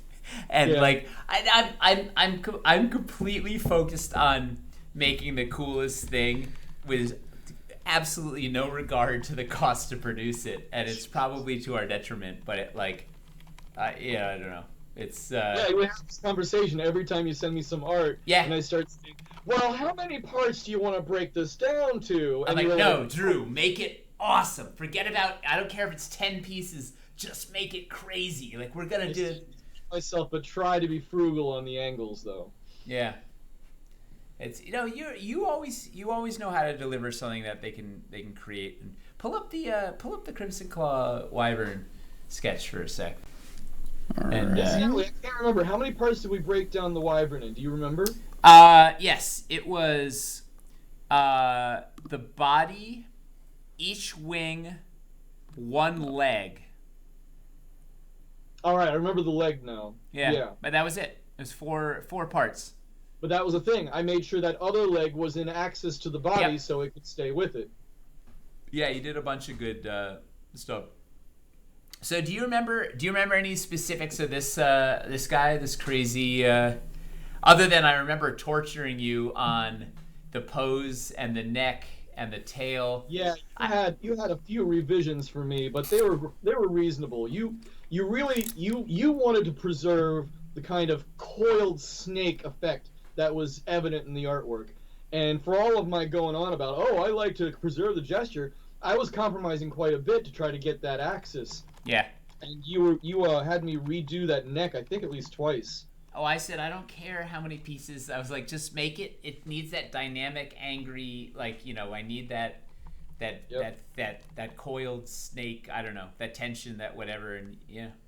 The tension, and also I believe I was being a bit cheap on the wings. My first creation, I didn't even tell you. I completely redid those wings for you. The wings. When I first created the wings for you, I had them a lot more open because they're huge cups. Yeah. And in a lot of reproduction processes, you're doing resin or especially metal. You can't do that in metal. Those kinds of cups, that's a lot of volume, mold volume. And I was like instinctively opening up the wings to try to prevent, try to keep you from having that much volume to worry about in your mold size. And you're like, no, we need all the wing tips the wings to wrap around and like claws coming around the victims. And I was like, oh. Well, okay. I beat, Crystal worked on this design a lot. Like we spent a lot of time with the pose and all these things and she really was working hard on capturing the dynamics and whatever. And so it was like, it felt it when they were gone. I was like, no, it's missing that. It had that that thing in that moment. And you're like, You're like, all right, I'll I tweak just it. didn't want to know the price tag of that Yeah. diet. No. Bolt had to be made for those wings. I didn't want to know. But it was I think it was worth it. And then you had all those little spikes. I'm like, no, sharper spikes and bigger, all the whatnots. But man, this thing was like, I remember when it showed up, because one of the fun things with it is like, you see the picture, like, you send me a picture of the green, and it's like, it's pretty cool and whatever. I'm like, it's never the same as when you get the thing in hand. Part of that is just I got a really lousy camera. Yeah, but it's with everything. Like, it just, like, I don't know how to describe it. It's like you need to see it in hand to really feel it. It's the same with the what was the thing the basilisk. Like, the basilisk was cool, like, in the first photo. When that thing came out of everybody in the office was like screaming and like running around and stuff, and it was like, it was just outrageous. Like, I don't know, there's something like physically seeing the thing was it just somehow the photo doesn't capture the thing, and which is also the fundamental problem with all of our stuff, is like, it always is better in person. But it's also the figures for Dwarven Forge, for the most part, are very much like we were just describing, in the round, which is key for all of Dwarven Forge products. I mean, the whole thing about Dwarven Forge is you're creating a space, and these figures that Dwarven Forge creates, thanks to my work and hers and the others, it's like most of them they're not very linear for the most part. Most of the time, they're very much in the round. They're in the space. So at any point around the table, playing a game with Dwarven Forge products, you're getting a dramatic view of that creature in any angle you look at it. Well, and that was the thing, right? Like, so, like, this wyvern was like we wanted to make the most dramatic wyvern. Like, Crystal spent a staggering amount of time, like, just sort of figuring out what's the head look like, what do the wings look like, what's the stinger look like, and then the pose, and then how is that going to feel around the table, and then you're translating on a thing, and I think I'm super happy with how, like, this thing is like such a cool dynamic. It's clearly a wyvern, but also feels like its own unique thing, and it's just, I don't know, I think it's going to terrorize players on the table. Really happy to see that the balance point worked out too. But remember, we were a little concerned about, because in green we couldn't really test where its balance point was. Dude, you nailed it 100%. Like, viewers don't really need to care about. They know that it works now. I think Toby had to move it forward approximately 2 millimeters. That makes sense. But, like, I mean, sure, that was like, yeah, no, it was really dead on. What was it? So you're really into anatomy, right? Didn't you study? Like, yeah. What was your anatomy? Didn't you have? Well, I would teach maquette and some écorché and stuff. A lot of it's human anatomy, but thanks to some nudges from, like I was mentioning much earlier, Chaz Elliott, I really fully embraced creature anatomy, and I did some classes and one-on-one study with Terrell Whitlatch, who developed a lot of the creatures for Star Wars. Wow. And her creature design classes were really, really influential for me. Let's see. Well, I mean, what? So I guess my question is, so, like, working with, like, that, Crystal is very, very into anatomy also. Like, what's it like, doing things like 3 eyeballs and these weird double fangs and whatnot? Like, what's the challenge, or what's the adventure with trying to figure out, like, what's a 6, fitting 6 heads and 6 eyes into a head, or... Okay, there's different techniques with trying to bring different body types together in ways that aren't natural. The trick is usually, if you're trying... Okay, there's 2 ways to go about a chimera creature. One is to just be outrageous about it. Stick that goat head in the middle of the back of that lion, and there you go. Yeah. There it is. And that's one aesthetic. But the one that we usually do these days in this modern times, and what you pursue in your work, is believable creatures. Yes. Like Wyvern. For all of his fantastic craziness, he's also a believable creature. It looks like it could live and breathe, and you take you up to its nest and feed you to its babies. Well, and that's, that's the same thing, like, Nina and Eli Michelle are always obsessed with Eli's obsessed with stone logic. He's like, well, why is the crack in the stone here? Or like, how does what makes this believable and real? Like, how is this thing? What's the reality that's grounding this fantastical piece? Naturalism. So, wait, hold on a second. Chris is you're trying to do a fantasy creature in a naturalistic way. One example, and you just take that and attach to other things. Say, for example, you have a creature like Goru, I think the creature's name is, from Final Combat. Goro, Kombat. yeah, the four-armed. You know who I mean? Yep. And they even made a live-action movie featuring that character, and he's like, oh, and he's got prosthetic arms. The actor is wiggling around. It looks pretty good for like a live-action four-armed monster. The reason that works at all is because the people who created that prosthetic outfit for that creature, it's hard to explain. I'll try to be brief. You take the muscles that you know about from your anatomy classes present in the shoulder, and there is in the shoulder, and then you take those same muscles and you gently translate the heads of those muscles into the muscles of the ribs. So you have these certain muscles in a very well-developed, exercised, bulked-up rib cage, right up here, the serratus. I won't bore you with names of the muscles, but you have these muscles that are sort of like fingerlings down here. You can't see my hand. Down here. Yep. And so you just blend those in to the muscles of the shoulder. Now, that doesn't really make sense. You can't have an extra pair of arms erupting out of the rib cage. They need shoulder blades. They need collarbones. They need a lot of things that aren't present there. But by taking those exterior details and blending into other exterior details that you know well, you can make that lie, and you make that lie believable enough. That's the same thing that happens when you're doing like wings on the back of like a standard Western style six-limb dragon. Yeah. 2 legs, 2 arms, 2 wings at 6 limbs. You're taking those muscles that attach the shoulders of the wings, and you're burying them into the same muscles that you know intimately well feed down the spine. They're actually the muscles underneath, below the shoulders, the shoulder blades of a normal creature. And you just blend them together. And that's part of it. That's the biggest part. That's the biggest hurdle. Where can I make these muscles blend in with these muscles? And don't you do muscle layers when you're doing your green stuff? Aren't you doing like an underlayer that's muscles? Yeah, I mean, sort of. Sometimes, if you feel you have to, I was trained by Chaz Elliott to build up figures muscle by muscle for a while.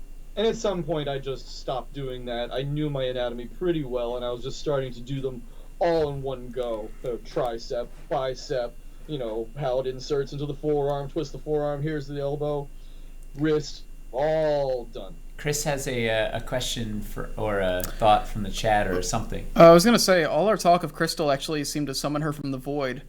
She's in the chat right now. Crystal's here? Excellent. Yeah, she said that she also studied under Terrell as well. And so she says maybe that's why our work...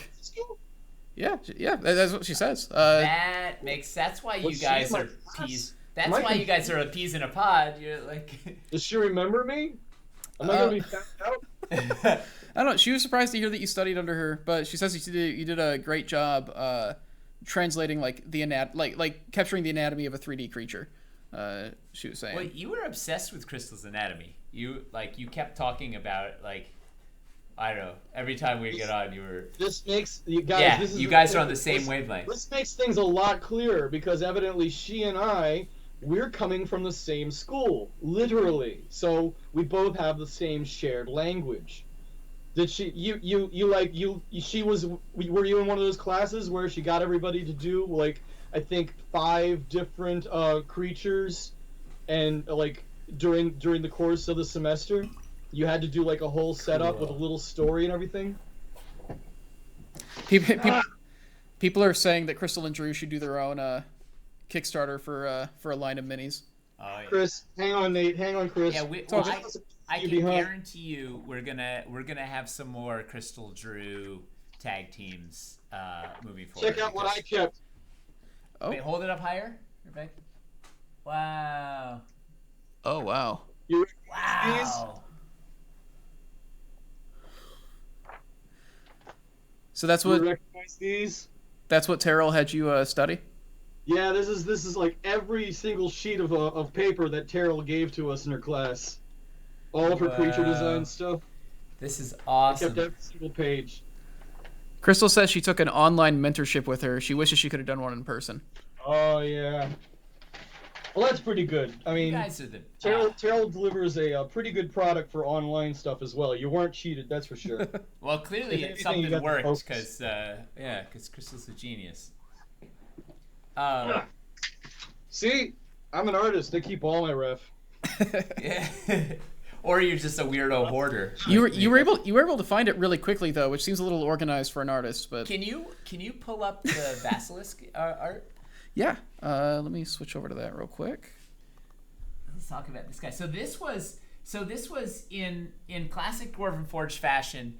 It wouldn't be a Kickstarter if it wasn't like, we're partway through the Kickstarter and I frantically call up Drew, and I'm like, Drew, can you do a mini in the next 2 weeks? We need something and we need something fast. And I throw up the bat signal, and every time you drop all your other clients and like the wind, just like sit down and lock yourself in the studio for 9 to 6 hours and I still owe a big apology to Richard. Richard, I'm so sorry. Just know that it went to a good cause. Thank you, Richard, because So He's a patron man. I was just talking to him the other day. The basilisk, where I was like, Drew, we need a swamp basilisk. We don't have art yet. Crystal's working on it as we speak. Can you clear a little spot for us? Just like last year, it was the Cerberus Warhound. It's the best.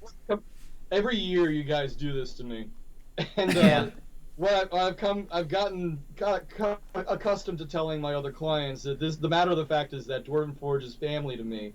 So if Nate comes up and says he needs X, I'm gonna do my best and deliver X, and everybody's just gonna have to wait. You always do deliver, sir. So this one was a wild. So it was like, I was like, all right, we got to fit an LED in here, and we have. Let's get a little. We have to. There were a lot of challenges, and Crystal did such a cool, like taking this kind of Cobra hood, putting it on this. Let me get a little higher. Putting a Cobra hood on this guy. Yeah. So this guy. Look how beautiful. It's just outrageous. Neofoya thinks it's cute. I went a little bit further than her artwork in some places, because I could tell from looking at what you were trying to give me that you really needed to have, because granted, Dwarven Forge products need to be pre-painted, or at least ready for pre-painting. Yep. And in that sense, you have only so many colors to work with, and you need a lot of crevices and highlights in order to quickly capture that stuff. So I knew right away from what I was looking at that you needed a lot of detail. You needed rhythm, and you needed lots of crevices. So I tried to deliver that in spades as much as possible. I said, Drew, we're putting 3 LEDs in this head, and they have to have a clear line down to this rock, which is going to have enough space to fit so CR 2032s and a switch and whatever. And Toby gave you some specific, and you were really working hard at like figuring out here's the line, here's what we need, here's how much space we need, here's the volume. You sent us scale sheets so we could make sure volume. And then you left the rock untouched. So Nina then quietly went and sculpted the rock and all the swamp plants on here so that they're completely consistent with the rest of the terrain that's sculpted. Precisely. Which is also what you did with the Cerberus Warhound. You left that base it was just like a block of green stuff, and then Nina made this lava flow that could flow around it that worked with the rest of our stuff. Yeah, I'd be happy to do the detail of the rocks for you, but clearly it's not what was needed. Yeah, well, and you're also, you're a good team player and are happy to, just let someone else do it so it matches perfectly. So check this out.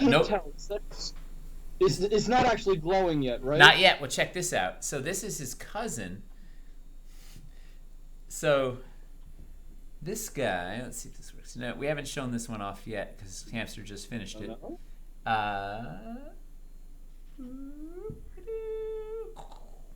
Oh, I should turn off. Wait, for fun, hit the blackout button on the. Let's turn out all the lights and see what happens on camera. It's gonna be a disaster. Oh, jeez. Oh, wow. Oh, that's sick. Oh, man. So, this is a debut, Nate? Yeah. So he's gonna have. There's gonna be a light on the front for the eyes, and then backwards facing LEDs for these little Jeez. bulbs that. I don't know, these glands that Crystal did there. So then the idea is it'll illuminates the inside of the hood. Hamster painted the inside of the hood sort of iridescent and shiny, so it would kind of reflect that. So the idea is, yeah. So you're in the swamp, and suddenly this glowing hood comes up out of the darkness, and you look at it, and then you have disadvantage, and you're safe against the gaze, and the next thing you know, you're stoned, and it eats you. Yeah, it's pretty neat. Mm-hmm. It's the first time we get to see it. Yeah. Yeah. This was Toby had to cut the head off this guy and jam 3 LEDs in there somehow and wired up. That's why we increased the size. Your first proposed size was a little too small for that wiring. Yeah, it was. You really worked hard to make sure we had enough. We had enough space to get it all in there, and it worked out in such a great way. Well, you learned from the last Kickstarter when we were doing some other sculptures with wires leading up through them. There was some conflicts going on, so we both learned together. Actually, we messed up a lot of the LED pieces. I'll be honest. It's like it's good. Do you remember any of the challenges with this guy? I know I made you cut his head off at least once or twice and keep adjusting the neck and the pose. That's true, but what it really came down to was the timeline. 2 weeks to generate that thing. That was a breakneck speed in terms of trying to generate all the details and punching them in one after the other, each leg individually. I mean, if you could, what's his name again? The 3D modeler who did the dragon piece. Russ Charles. Oh, Russ Charles. Yeah, Steamforge. If you gave this contract to him, I'm not sure how fast his output was, but one thing he could have done better than me, he would have had access to the scale pattern and would have been able to copy, paste, and replicate it and tweak it across the form rapidly. Yeah. But you handed it to me, a practical sculptor, so I had to hand sculpt all of those scales as quickly as possible by hand. Boy, oh boy, I tell you. Yeah, you can feel the love. Like it's the best. Have we ever talked about how last minute this edition was? Like, it's not that weird, Chris. Like, I know it's not weird, but like this is like an incredible looking mini, and I don't know how many people would believe that this was added. Like, well, I burst in. I don't know. We either were a couple of days before launch, or it was the second. It was like we were like a week away from launch or something. And we were sitting in the office. I burst in the common room. I'm like, oh guys, we need a miniature for the swamp. Ideas now, go. And everybody started throwing out miniature ideas, and then Casey was like basilisk, and I'm like, boom, and. Aaron, it's this thing about like a toad with like things where like just, and it was just like boom, boom, boom. It's turned into like a crazy brainstorm. Blah blah blah. I'm like, all right, LED basilisk, let's go. Boom. Crystal, can you make something? And Crystal was like packing. She was moving her house. Like 2 days later, she was moving, and then like everybody just sort of moved heaven and earth to get this basilisk done. And man, well worth it. It was so exciting. Yeah. Oh, it was really cool. It was funny to me. I rarely get compliments from Nina. Not like she hates me or anything. It's just her nature. She doesn't like. And so like for the first time, she messaged me after about the same week that you guys received that, and she was like, or maybe it was while she was putting the stone detail on it, and she just couldn't help herself. It was like, how did you do this fast? Yeah, it was really you pulled a rabbit out of a hat there, Drew. Thank you. It was a good looking hat. Yeah. So we got for fun. Was it hard doing an 8-legged thing? Yes.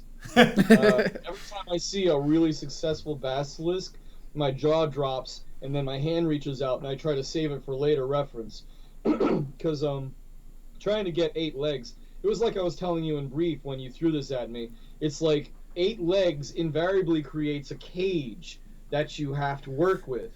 And frankly, I was a little concerned sending this thing to you unbroken, because we discussed this and you're like, no, don't break it down. The factory will take care of it for us. I was like, okay. But well your debriefs are not brief, right? So when we talk about a project, it's about 45 minutes of you pointing out all the problems. You're like, well, this is going to be... naysayer crowd, you know? No, like, you're like, it's gonna... you poke all the holes in it. You're like, this is going to be really hard here. This is going to be really hard here. Are you sure you're going to... This is going to be really expensive. This is going to be really hard. This is going to... And we like, it's a really good... And you're like, well, are you sure, is the anatomy based on a frog, or is it based on a snake, or is it based on a lizard, or is it some amalgamation of the two, and what's its primary focus, and how does it hunt, and what does it do, and like, it's just like it's a massive breakdown of like, trying to understand every aspect of the thing. Yeah, it's like knowing what the storytelling is going to be. Yeah. Like when I did the Wyvern, it's like, I wasn't paying attention to your storytelling about how the Wyvern is going to wrap its wings around its victim, that it's about to snap like a cobra. Yep. And that storytelling I was missing with my first stab at the Wyvern, but you got it to me, and I was like, ah, and we put it into the motion of the figure. Same thing with this. Yeah, it's a fun. You know how to capture it, Drew. I do love, the way that it's like second foot is like raised. It definitely does seem like it's kind of stalking. Oh yeah, like it's moving very deliberately, and sure that was smart. And this was one that Crystal like just absolutely crushed the pose on this thing. Or early on, she just had this like, there. I don't know. It was like she just like right out the. She put a cheat in that one. She's only showing 7 of the 8 legs. Well, I almost didn't notice it because I wouldn't expect that of her. But you made it work. And the snake hood, man, what a cool... that was my favorite, like...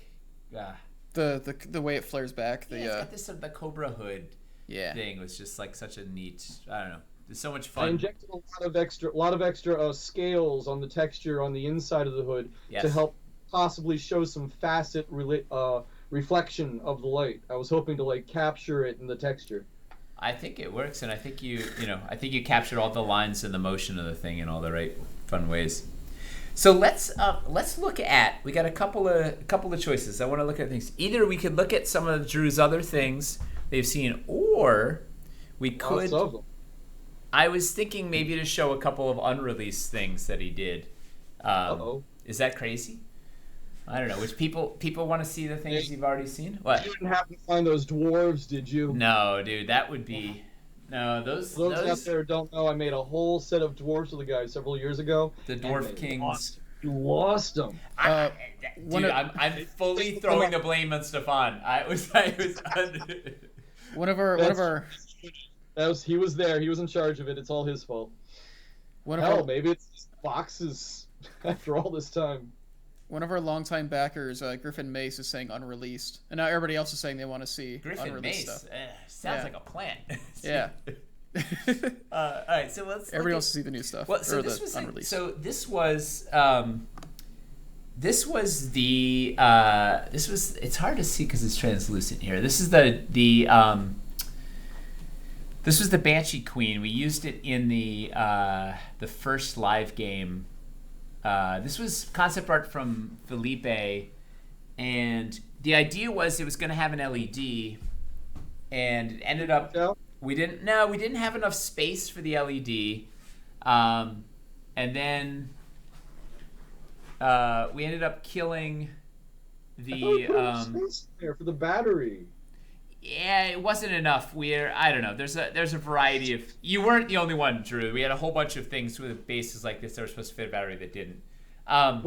Okay. But then we ended up killing she was going to go with a bunch of other stuff, which ended up getting put on hold or killed, or whatever. It's going to move into the next Kickstarter. So I don't know if she'll she'll come out or not. I wish I should have pulled the art out for her. Yeah. Because this was another challenge, all this swirling energy. On top of the fact that she's translucent here, so it's hard to really pinpoint the details over the camera. Who drew the concept art for that? Felipe. So maybe we can save that art for doing an episode with him at some point. For the what? Maybe we can do an episode with him at some point and draw out all that art. We should do a Felipe. Because he's done a lot of cool stuff. He's done a ton of cool art. Yeah, he's great. Well, here's the other wild one. So this is another Felipe art piece that you turned into a thing that we put on hold. So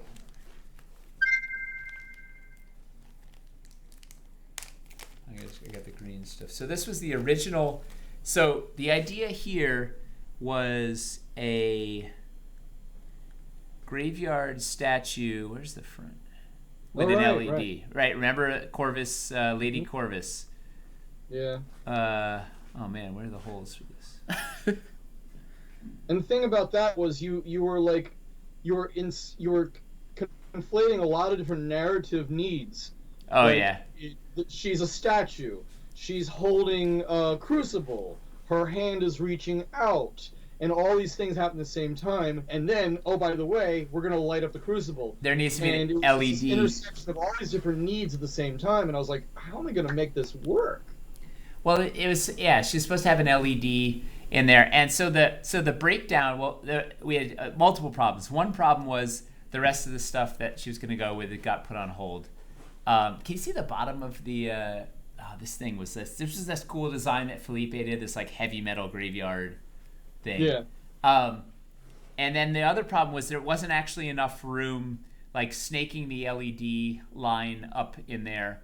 Was that not enough?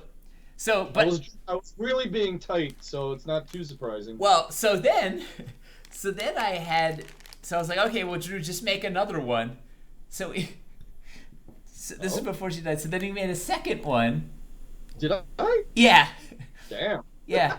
This is. I can't remember making two. I there's a lot of times I'm like, just Drew, make another one. I feel like I have a lot, right? So then. The second one had. Because I don't remember, because you're always doing that to me. Yeah, so this one, and this is cool. Her back like this like a cape of feathers with a shield. Yeah, okay. Yeah, Mm-hmm. and so this one had more room, but the factory was still questionable about if there was enough room. And then, and this the whole point with the brazier here was too far away from her body, so they had to make it closer to her body. And the line was there. So they thought they could do this one, but then we put this whole thing on hold because of the rest of the bits. But and she was more symmetrical, so we could put a pair of them on flanking an entrance or whatever. All right. Although, if you ask my opinion, I prefer the asymmetrical design. Yeah. Stylistically. Yeah. I agree. It was impossible executionally. They weren't going to be able to put the LED in there, although we could do it without an LED or whatever. But yeah, no, it's more elegant. It was, I wasn't paying too much attention, but I thought it was a key to a narrative point in one of your settings. Yeah, there was some stuff. Okay, I just assumed that you would definitely want to use it at some point for that narrative. Yeah. Well, we'll see. We'll see what happens if we have her. People said they really liked the pose on the first one, but yeah, it's the LED thing. People are saying it'd be okay without an LED, but they also really like the back of this one. The back of this, she's like, it's lovely. Yeah. Some nice asymmetry. I get attracted to asymmetry more. Well, I feel a pull to asymmetry. So the first one looks like a centerpiece. The second one kind of looks like something you would have rows of, or like two. Yeah. This is if you want to have one statue in the middle of as a memorial. Yeah. This is if you want to have a pair of statues at every gateway around the thing. Yeah. Also, if you think about it, when you're trying to design a statue scenery piece, you really, in my opinion, you actually want to have what's it made of? Is it bronze? Okay, you'll have wings out there. But if it's made of stone, maybe the sculptor wouldn't actually make wings like that. If you're doing something in stone, like marble or something, you're going to try to build the statue in such a way that it supports itself. You have And the then- awesome cracks on this one. Yeah, you can afford more cracks and stuff to distress it because it's still supporting itself. The first one was like that. Hey, her hand is missing. Her hand is missing? Yeah. Huh. That's intentional. It broke off in the, you know. Well, Did it? it's skeletal. That's her hand was a Oh, skeletal. that's right. Hand. Yeah, it's skeletal by Yeah. design. Jeez, I make so many miniatures every month. I can't remember half the shit I'm. Oh, excuse me. I can't remember half of what I'm doing these days. Here's your hand. Well, it was early. It was early in the. It was early in the Wildlands process. Before all civilization was gone. Like civilization was still in play. So you're saying the part of Lady Corvus that made it into the final Kickstarter was the just that skeletal arm, hands? the skeletal arm. Yeah. Yeah. That's all we got. Well, so she may, she's lurking around and may one day resurrect. Yeah, it sucks to see these not make production. There's a lot of like really cool things that we just kind of have sitting around that. That happens with every Kickstarter for Dwarven Forge. There's always something, because we're just madly throwing together all this dream stuff, and not all dreams come true. Reality rears its ugly head and takes a bite. Yeah. Or, just a lot of things. Sometimes we don't have enough room for, we're out of mold space or it didn't fit. In this case, like we had some stuff that thematically we just put on hold because the Kickstarter sort of evolved and adjusted. There's some good work every year that often, doesn't always make it out there. But then there's things like that Fire Elemental Myrmidon from Hellscape that we just did that, survived and made it back into this Kickstarter. And maybe one day we'll find that the royal kingdom of the Dwarven dwarves. court, yeah. People are asking for cattails now. the legendary cattails. There's always some stuff sort of hidden in the vault or not so hidden. Well, that's what's kind of fun. I was saying with Christopher other shows, we can show some of these things and show the process and talk about. Yeah, we've never talked about a lot of this stuff before. No. Yeah. And sometimes The work that I've created for you guys over the years, the one that I'm actually most fond of is, frankly, the self-portraits, the set of you guys, which we've never released. Yeah. People ask for those team minis all the time. Yeah. Yeah. The thing I love about them the most is that every time I see you guys do a showcase of the latest scenery, there they are. My figures populating the scene. It's funny. It's a kick. Yeah, one day we'll release those guys. The problem is it's so many molds, it's so many minis, and traditionally our minis haven't sold so great, but like they're high on the wish list. So I've got two questions for you. They're two parting questions. So the first one is a very important serious one. So at one point, I don't remember when it was, you told me sort of the key to sculpting a figure is you like to start with the junk, right? The groin is your jumping off point. And said that? Yeah. And you build everything out from there. Can you dig into that? I wasn't joking with you? No, it's... maybe you were, but it was like... No, but you went into depth about, like... Maybe you misunderstood. I was probably talking about, like, gesture. And the groin is at the center of a figure's gesture. If it's in motion, then you want to locate the groin and know where the... Because what I probably meant about the groin was the pelvis and the angle of the pelvis. And that determines which way the legs are moving, which way the spine is shifting. That's all I remember. What was the second half? It might have been. Remember, you did that Orcus. You did an Orcus mini, a very well endowed Orcus. It might have been just talking about that. You're like, I had to start with a junk because that was like his whole being, his essence was like. That was a mistake. In fact, we went back together, and I went back. That's Richard, actually, by the way. That's his company, Otherworld Miniatures, and we went back, revisited that, and we removed the junk. Really? Because that was like, yeah. There's a new version on the shop. So if somebody bought the Otherworld Miniatures Orcas with the junk, that's a special collectible item, I think, now. Wow, that was a lot of green stuff. It was no joke. It was Yeah, I was actually kind of glad. It's hard for me to explain, but after I experienced that, I realized, okay, so yeah, a demon would be that lewd, but should it be? And the other part is that sometimes the uncanny melding of bodies is what's actually more disturbing.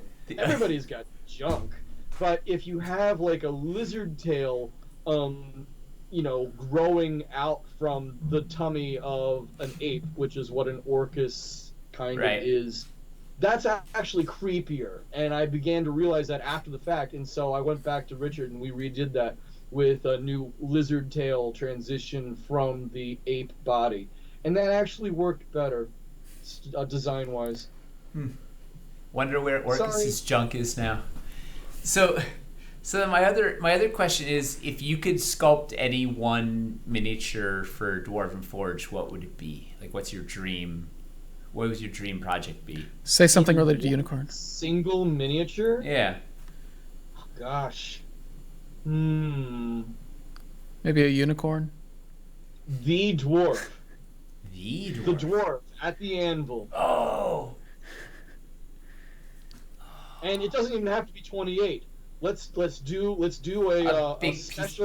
special like 75 millimeter Dwarven Forge dwarf at his anvil. A beautiful thing to paint that you could like. Yeah. I was gonna say, if we're doing cities, we could make like a blacksmith's forge and. But that's do a 75 millimeter, like a big, one for painters. Like, that's a really cool. Or even include a plinth, and like then you could like make special like limited edition gold plated ones, really limited edition, and they could be centerpieces in the court. Yeah.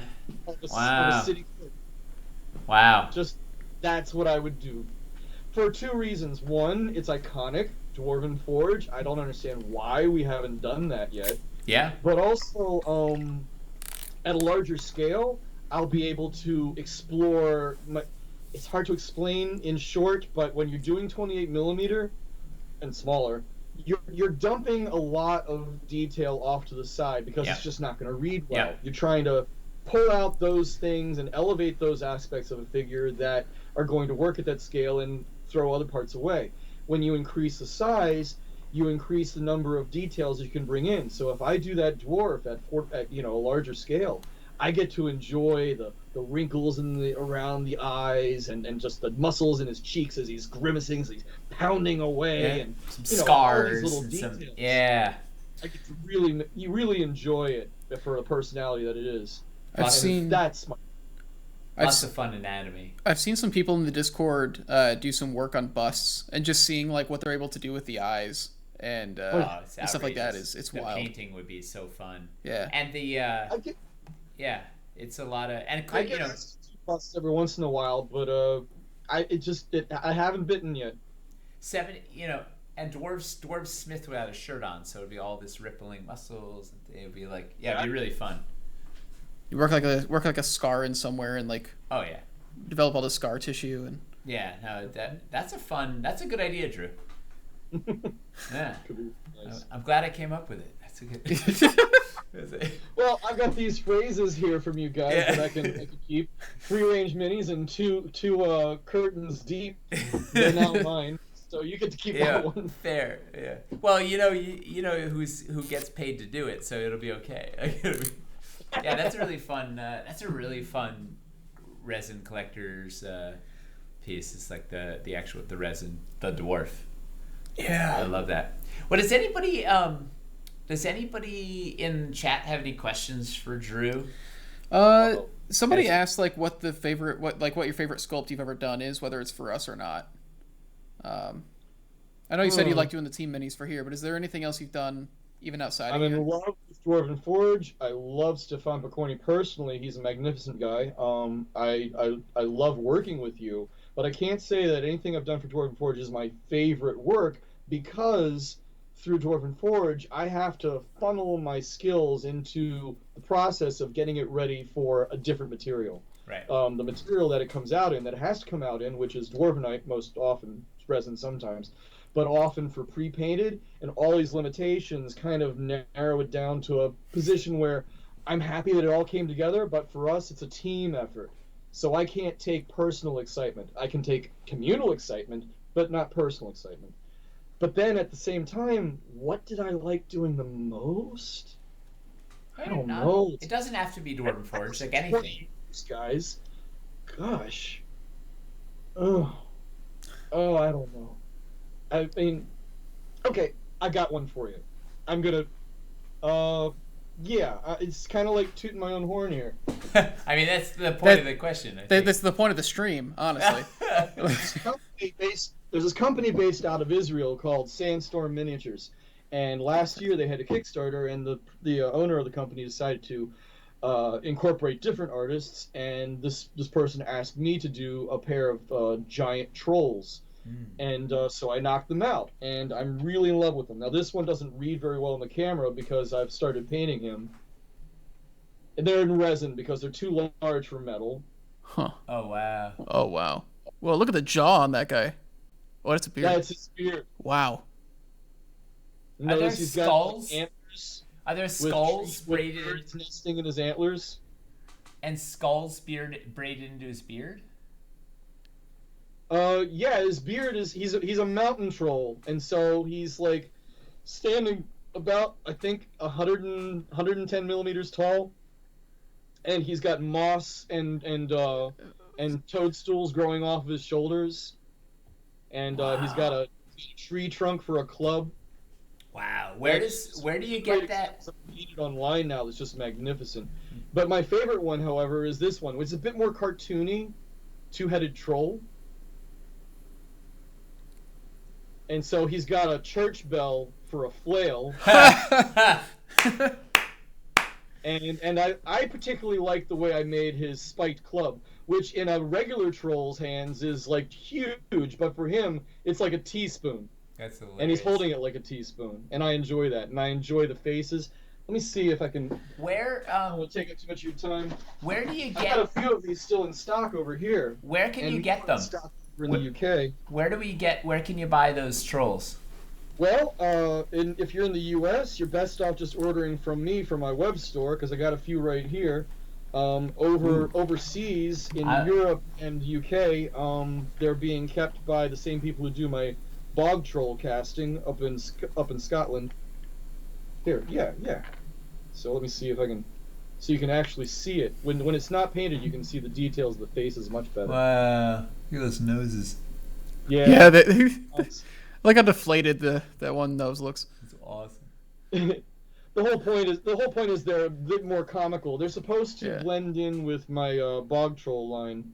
That was the deal I made with Sandstorm. I was like, I will gladly cut you a deal on these trolls you want if I get to do them my way, and if I get to sell them in my store.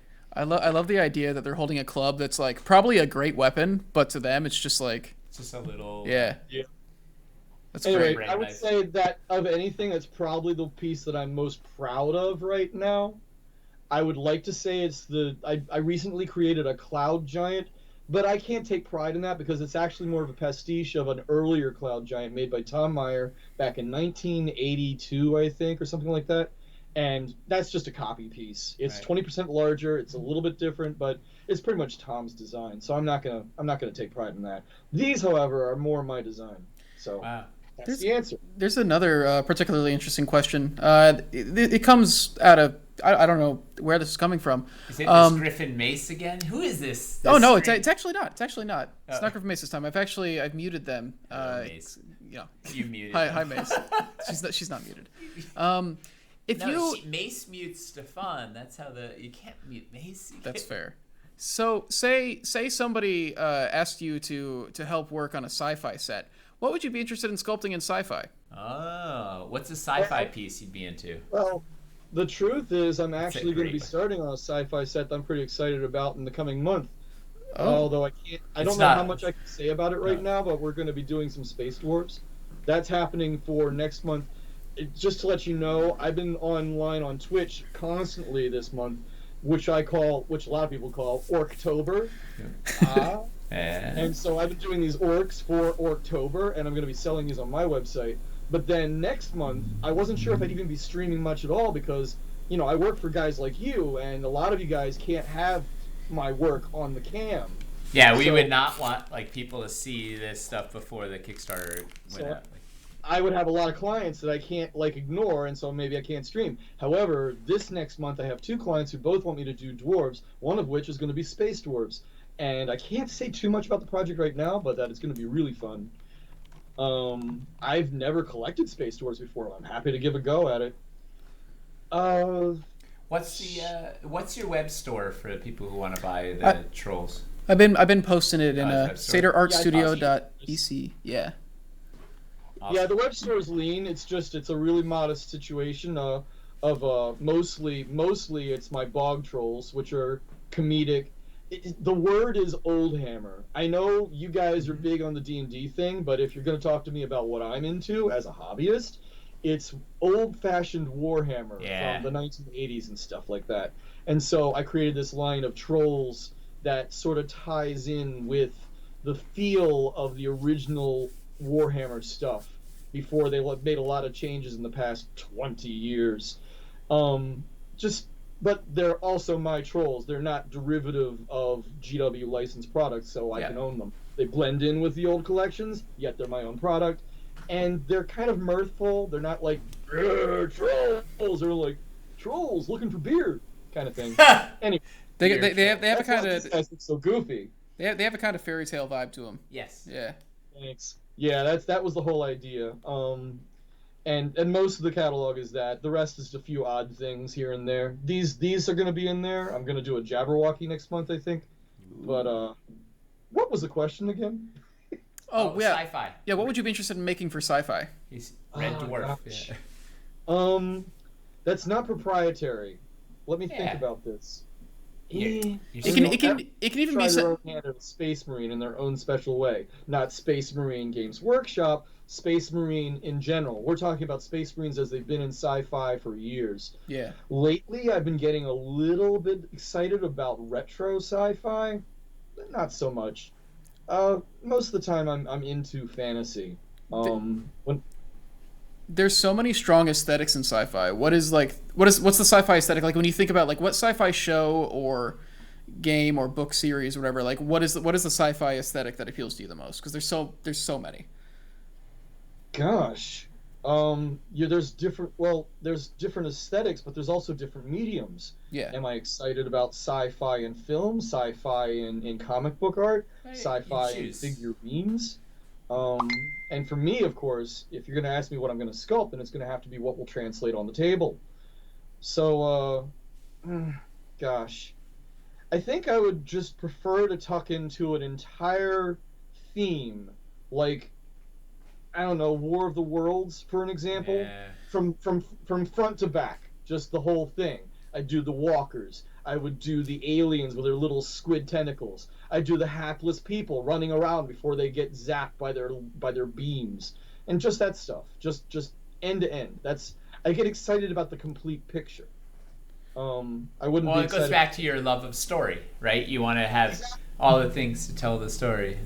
I mean, if I'm going to try to like boil it down to just single figure narratives, I suppose I'd want to explore Traveler for kicks. I want to explore some very naturalistic people, just a really clean, probably slightly boring range of just humans in outer space, in their gear, doing their human thing. Nothing terribly thrilling in that, I guess. That's the thing about science fiction. Most of it is cerebral, honestly. When you're talking about science fiction miniatures, most of the time that's actually science fantasy. Yeah. Mm-hmm. If you think about it in terms of design, science fiction is about the people and the stories that they're moving through as people in a book form, and what kind of what kind of puzzles they have to solve. It's a personal adventure. But the only time you ever see science fiction, I think, if I can recall ever, it's as like stylistic. Most of the time, that's a science fantasy thing, where it's like that robot general from Star Wars with the multi arms. I mean, yeah, all of Star Wars is science fantasy. Yeah. I would love to see you. I would love to see you do David Lynch's Dune stuff in that aesthetic, like crazy Baron Harkonnen and all that. Like we've already got that's the worm. Not a bad idea. There's some really great bodies of concept art out there that have yet to be sculpted, and I look at them and I just drool. You I feel like you'd eat that up a lot. Yeah, I'm a big fan of that stuff, and the David Lynch movie particularly, but of course that's taken. Yeah. Yeah, and the fundamental thing is that if you think about, a lot of people will think about 40K. It's a dominant force in the tabletop gaming industry. And when you think about 40K, the fundamental roots of Warhammer 40K are effectively Dune, or some other things too, but Dune was actually very key in there. The whole background and the theme and the way the dark technologies is dealt with in the narrative and expressed in form, that's 40K. And so if I was to do a Dune set, I would look at it as trying to go back to source, as I say. It's like, if you're looking at something that somebody's created and excites you, instead of copying what they did, go back to what they looked at and copy that instead. Take their inspiration and see how that inspires you. So I would work with Dune in the relationship of 40K. I would go after Dune in those slits, in the sense of, I want to do my 40K my way, and if I do Dune in my way, it's going to be my type of 40K. Love it. But totally defensible. Anyway, yeah, I get a little, tweaked about proprietary issues sometimes. Yeah, you do. You get tweaked by lots of things, Drew. It's awesome. I'm a mess. You've got a lot of opinions. It's fun. Well, we should wrap up. It's past 9 o'clock our time. Oh, gosh. We've been going for a while. This kind of flew by. Yeah. It's been fun. It's really fun to have you come hang out, and we're looking forward to having you sculpt some more stuff and tag team with Crystal. And the minis in Wildlands came out so killer. Like, I can't imagine us not continuing down that line. Yeah. Well, let's see how popular they end up being, and we go from there. So if you haven't finished up your pledge manager, see if you can work on that. And I don't know. I guess what do we know? We have no idea what we're doing next week. I haven't. Yeah. I know we want to talk about doing an episode specifically around streaming. Remote. Yeah, around like remote play and streaming and stuff like that. That's the topic of the day these days. It really is. Yeah. But we'll have to, because we've been focusing so much on that here ourselves, just because of like the way things have gone. Yeah. I'm big on like actual in-person play. I'm not big on online, and even I'm getting ready to crack. Oh, it's you know what, I've embraced it. I'm having so much fun. I'm playing more D&D than I ever have before because of play online. I'm running a game with my son and my niece and nephew and my brother, and it's really fun. That does sound like good fun. Yeah, it's the best. Although it'd be nice to just play with a bunch of adults too, but you get a very different game when you're playing with adults. But also it's like the fun of like playing with 3 kids, like an 8-year-old, a 9-year-old, and an 11-year-old. It's like well, because they're young enough for it to still be fun, and they're not restrained by like it's still like kind of a free sandbox for them of like that was. I would have guessed that children that age doing anything online would be difficult. That they really would only respond to what's right there in the room with them. I use a lot of terrain, which helps. And, okay, so it's there in the room with them. Well, it's in the room for my son, and then it's on Zoom for my brother's family. But they're it works out pretty well. We have a camera for that thing. It's fun. But we do have. What was it? It's also a trip to watch. Every week or two, there's a new game being run by Stefan Picorni too. I like. He's relentless. Yeah. He's That's like wonderful. And the guests that he gets on board, bonkers. like Peter Atkinson and the same old crew. Peter's amazing. It's always a treat watching them banter. So we have and particularly as the months have gone by, Anne has really gotten super serious about her roles in the games. It's particularly her talking sword. So we have next week, Monday, we're doing Building of the Build of the Month at 4:30 Eastern, where we're going to figure out what we're building for next month's Build of the Month. And then we're back on Wednesday. Tomorrow night, we've got Hobby Hang. Yes. What are you guys doing on Hobby Hang tomorrow night? So I've been thinking the reason I brought.